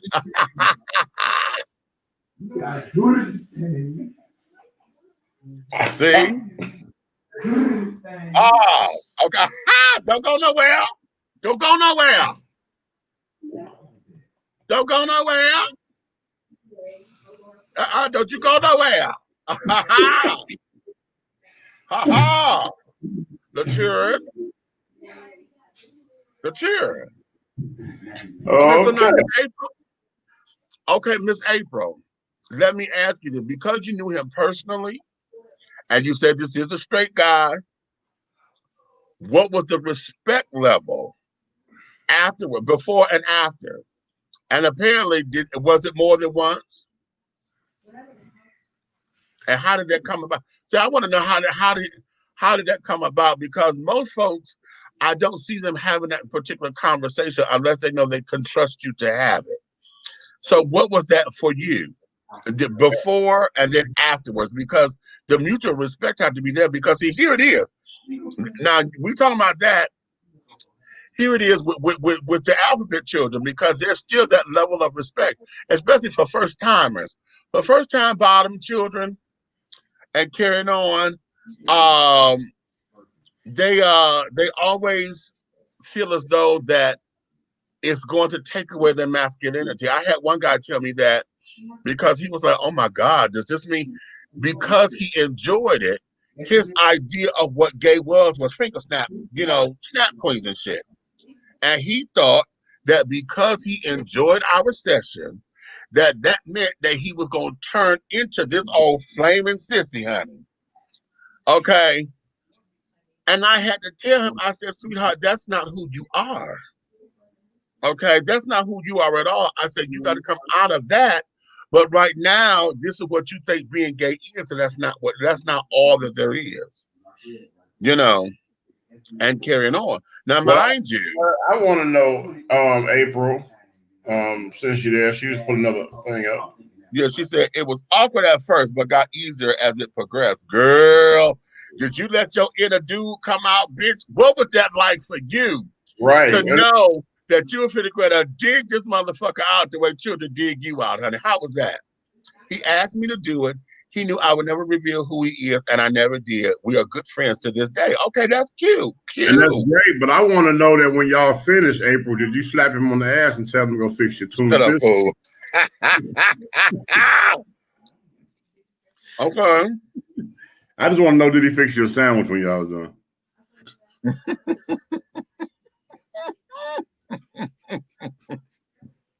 Okay. He just got the sudden urge to go fix tuna fish.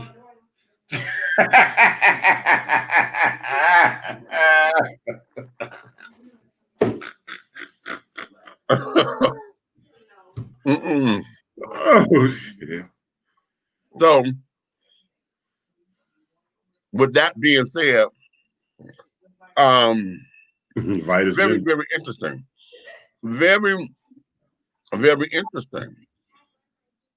So, we have these dynamics, and again, social economic status, because there's a number of men who come in, and because they got the money to pay for it, or have the nice, they've been exposed to more. Let me put it that way, because oftentimes, when your pay grade, it increases or whatever, or upgrades, your palate upgrades as well, because you get introduced to different experiences. Well, what is that about? Okay, now you touching some shit that has always belittled me. What is that about? These motherfuckers come from the hood in the streets, and I'm speaking on the hip hop genre, and they become multi-millionaires, and the first thing they want to do is have a puffy room at their parties. Because they can, honey. It becomes, see, one of the things that this country is famous for is letting sex be the control. Okay? Everything in this country, honey, is done, there's sex somewhere involved in it. somewhere. Okay, even And if you you're know on what? the low. Oh Lord, I'm just so glad we on this. I'm so glad we on this because I wanted to ask you this, and I've always wanted to ask you this. What? Why? Okay, I have thrown. I've been part of the group to throw parties, and I've been the security, and I've been the doggone person handling the money, and for mansion parties that were lifestyle parties. Mm-hmm. Why is it that you don't find, like, you have the big parties? Okay, say it's 30 people, Right. but you don't have the male homosexuals there. You'll have the females. Mm-hmm. But the man on man rooms really don't come to them. No, because no.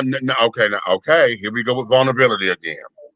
Swingers and talking about straight folks.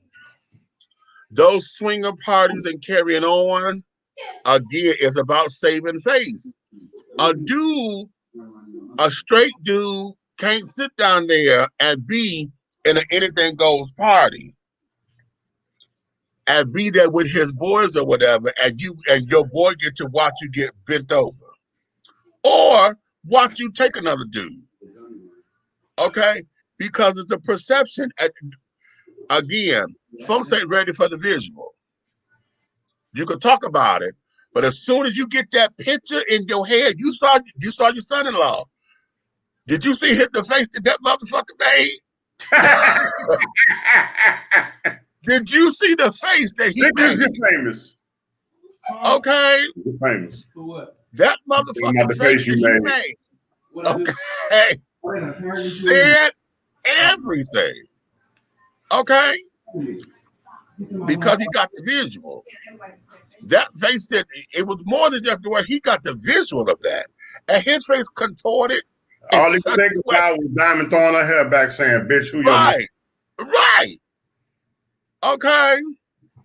So, and those kind of parties, the dudes, they're not going to sit down there and want to be open up to be that vulnerable. It will have to be at all gay party because all the guys there there's no women there. But it's just so weird to me because when we threw them, we always had the women there, and they'll have, you know what I'm saying, we'll give them a separate room, even though they still deal and intertwine with everything else in every other room, and you know what I'm saying, right. But which they still had their own regular, you know, they had a room that was just.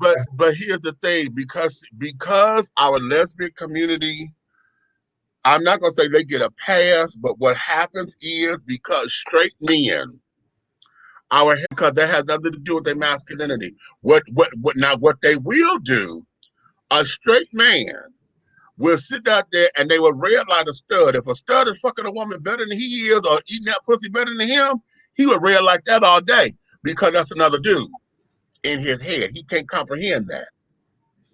He cannot comprehend that. I don't know because I've seen that and I was on the cheering section. Yeah, but that's you. I'm broadening that out because you didn't see her as competition. Everybody else will. Everybody else will. And then when they go in, of course, because they see two women or multiple women or whatever, then it's like, okay, I'm Big Chief, big dick on campus. I'm coming up in here. I'm finna smash all of this. But then if you get a stud to sit up there and strapped on one that could fuck this bitch and make her moan in ways that you can't, then it's that competition thing. That's that masculine shit. You know, now you ready to fight. Okay. That's crazy. You know, it's that whole thing because now what has happened is you have infiltrated my territory. You supposed to have the bitch. Because it's like this. Okay, I don't know. There's something wrong with me because I can go and patronize one of those parties with my female friend that's a stud. Right. And we in there. But look at what you just did. I came in with a stud. So you already threw the game off. Because she came in, y'all boys finna go handle some shit. Exactly. Okay, we finna go handle this shit, right? Exactly. So you threw the game off because you didn't come in with, another dude. Okay, and carried on to where y'all pounding this shit the way men do. Okay, the way how we do. Okay, and that becomes it's a whole different trip. It's a whole different mind thing because the whole idea and I know the lesbian community don't like this to be said often because it's so cliche now. Right. And men don't like it to be said because they don't want to sit down and acknowledge the fact that men get off on what the hell. Everything about life is about two women getting together and a man being in the middle. That's why you like to see bitches fighting. Okay, now hold on. Bring this up here because I say this all the time. What April said just now. Well, I taught a guy how to sip a woman's soup, and it helped him in his relationship. And the reason I wanted you to post that up there because I say this all the time. Everything I learned from a woman. How about that? It goes back to what I said. The best time that you had came when she said yes. Bam. You was able to do what you did. Anytime you look at your best sexual conquest experiences or whatever, it's because she said yes. Now, in the alphabet children world, the best time we've ever had is when we were able to be vulnerable and let go. That makes sense. Okay. Anytime we were able to be vulnerable and let go, either because I trusted you or because I thought you was hot and we had the chemistry together, it was more than just animalistic. It was spiritual because we connected. Those are the best times because I'm able to let go and get into this moment. Okay, so I went to the trapeze. Okay, I'm gonna say I've been to the trapeze, the one in Fort Lauderdale, Florida. Okay. Okay, so when you go into one of the rooms, you know, when everybody doing whatever, if there's something right in front of your face, you can't say you don't see it. So here it is, you're standing here and you're watching this man destroy this girl while her husband watch or whatever. I seen a situation like that. It was an older white guy and he had one of them exotic looking wives and he wanted the big black buck to goddamn put it on her.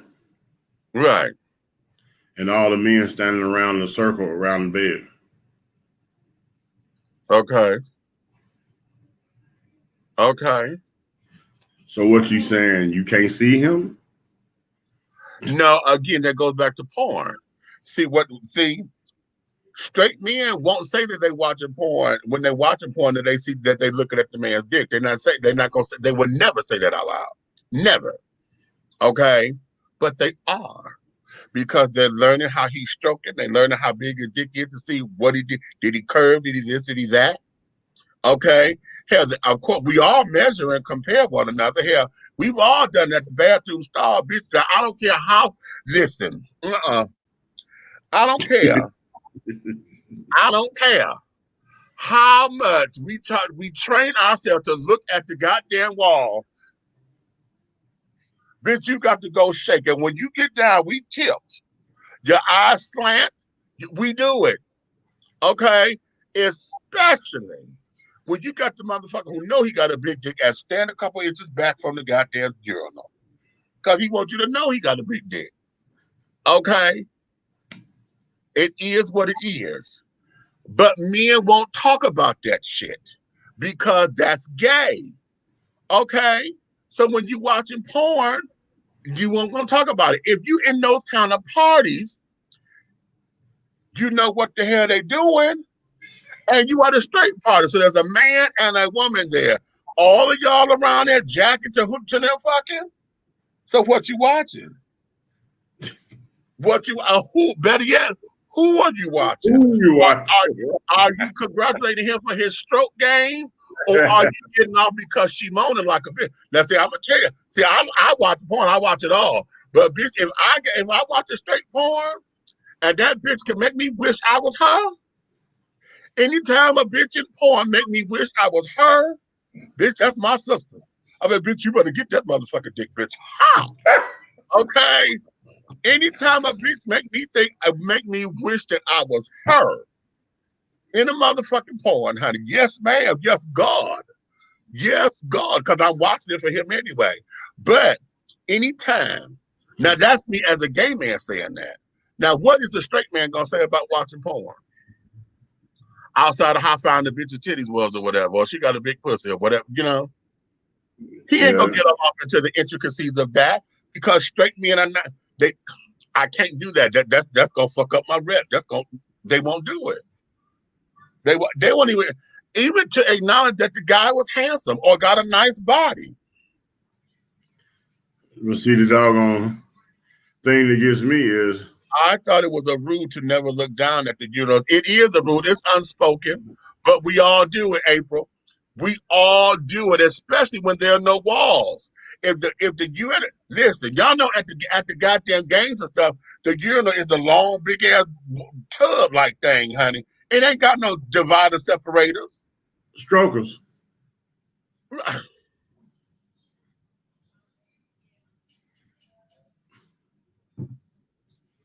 Huh. Strokers. Yeah. Yeah. And that be that. Man, I got to go, man. Y'all. Listen, we gonna let y'all go. Okay. We gonna let y'all go. And y'all have a good time. And y'all sit down here and think about this because all of this is about male vulnerability and what it does to his psyche whenever he has to experience hurt in that vulnerability. Okay. Now I gave y'all from the alphabet perspective because that's where it started from, but y'all see how we connected the dots. It's all the goddamn same. Nuances are a little different, but the avenue of it is all the same. All the same. Okay. So having said all that, my darlings, let me let you guys go. Y'all take and share this with other people, okay? Share this conversation. Because I'll be willing to, I'm curious to see how many folks are going to actually pay attention to it because a lot of folks dropped off. We had a lot of people up in here, but a lot of folks dropped off when they got raunchy and things of that nature. But nonetheless, share this, like, subscribe to all of the platforms and carry on, honey, so we can get these numbers up. I need to get over 1,000 over here on YouTube. So those of y'all watching on YouTube, share, like, get the children to come and comment and carry on this. I need to get over 1,000 subscribers over here on YouTube, child. I've been doing this too long, and now I want to get serious with it. Buck, you've been quiet for a little minute, baby. Buck got real quiet. I hope we ain't scared, Buck. Process, because I want to hear you. I need to hear your commentary. But on that note, honey, you may finish all of your crumpets, my darling, because the tea has been dished. And you've been dishing tea, my darlings. How? With Big Meech and Aunt Nikki and the big guy ally over there, honey. That there is Big Red What? He said this a while ago. This tea is extra spicy tonight, folks. Okay, if you love us, tell a friend, honey. If you hate us, honey, tell all of your goddamn enemies, honey. But do know this, one way, shape, style, form, or fashion, honey, everything that we're doing over here will move forward. Until the next time, my darlings, honey, we will see you guys again. And yeah, so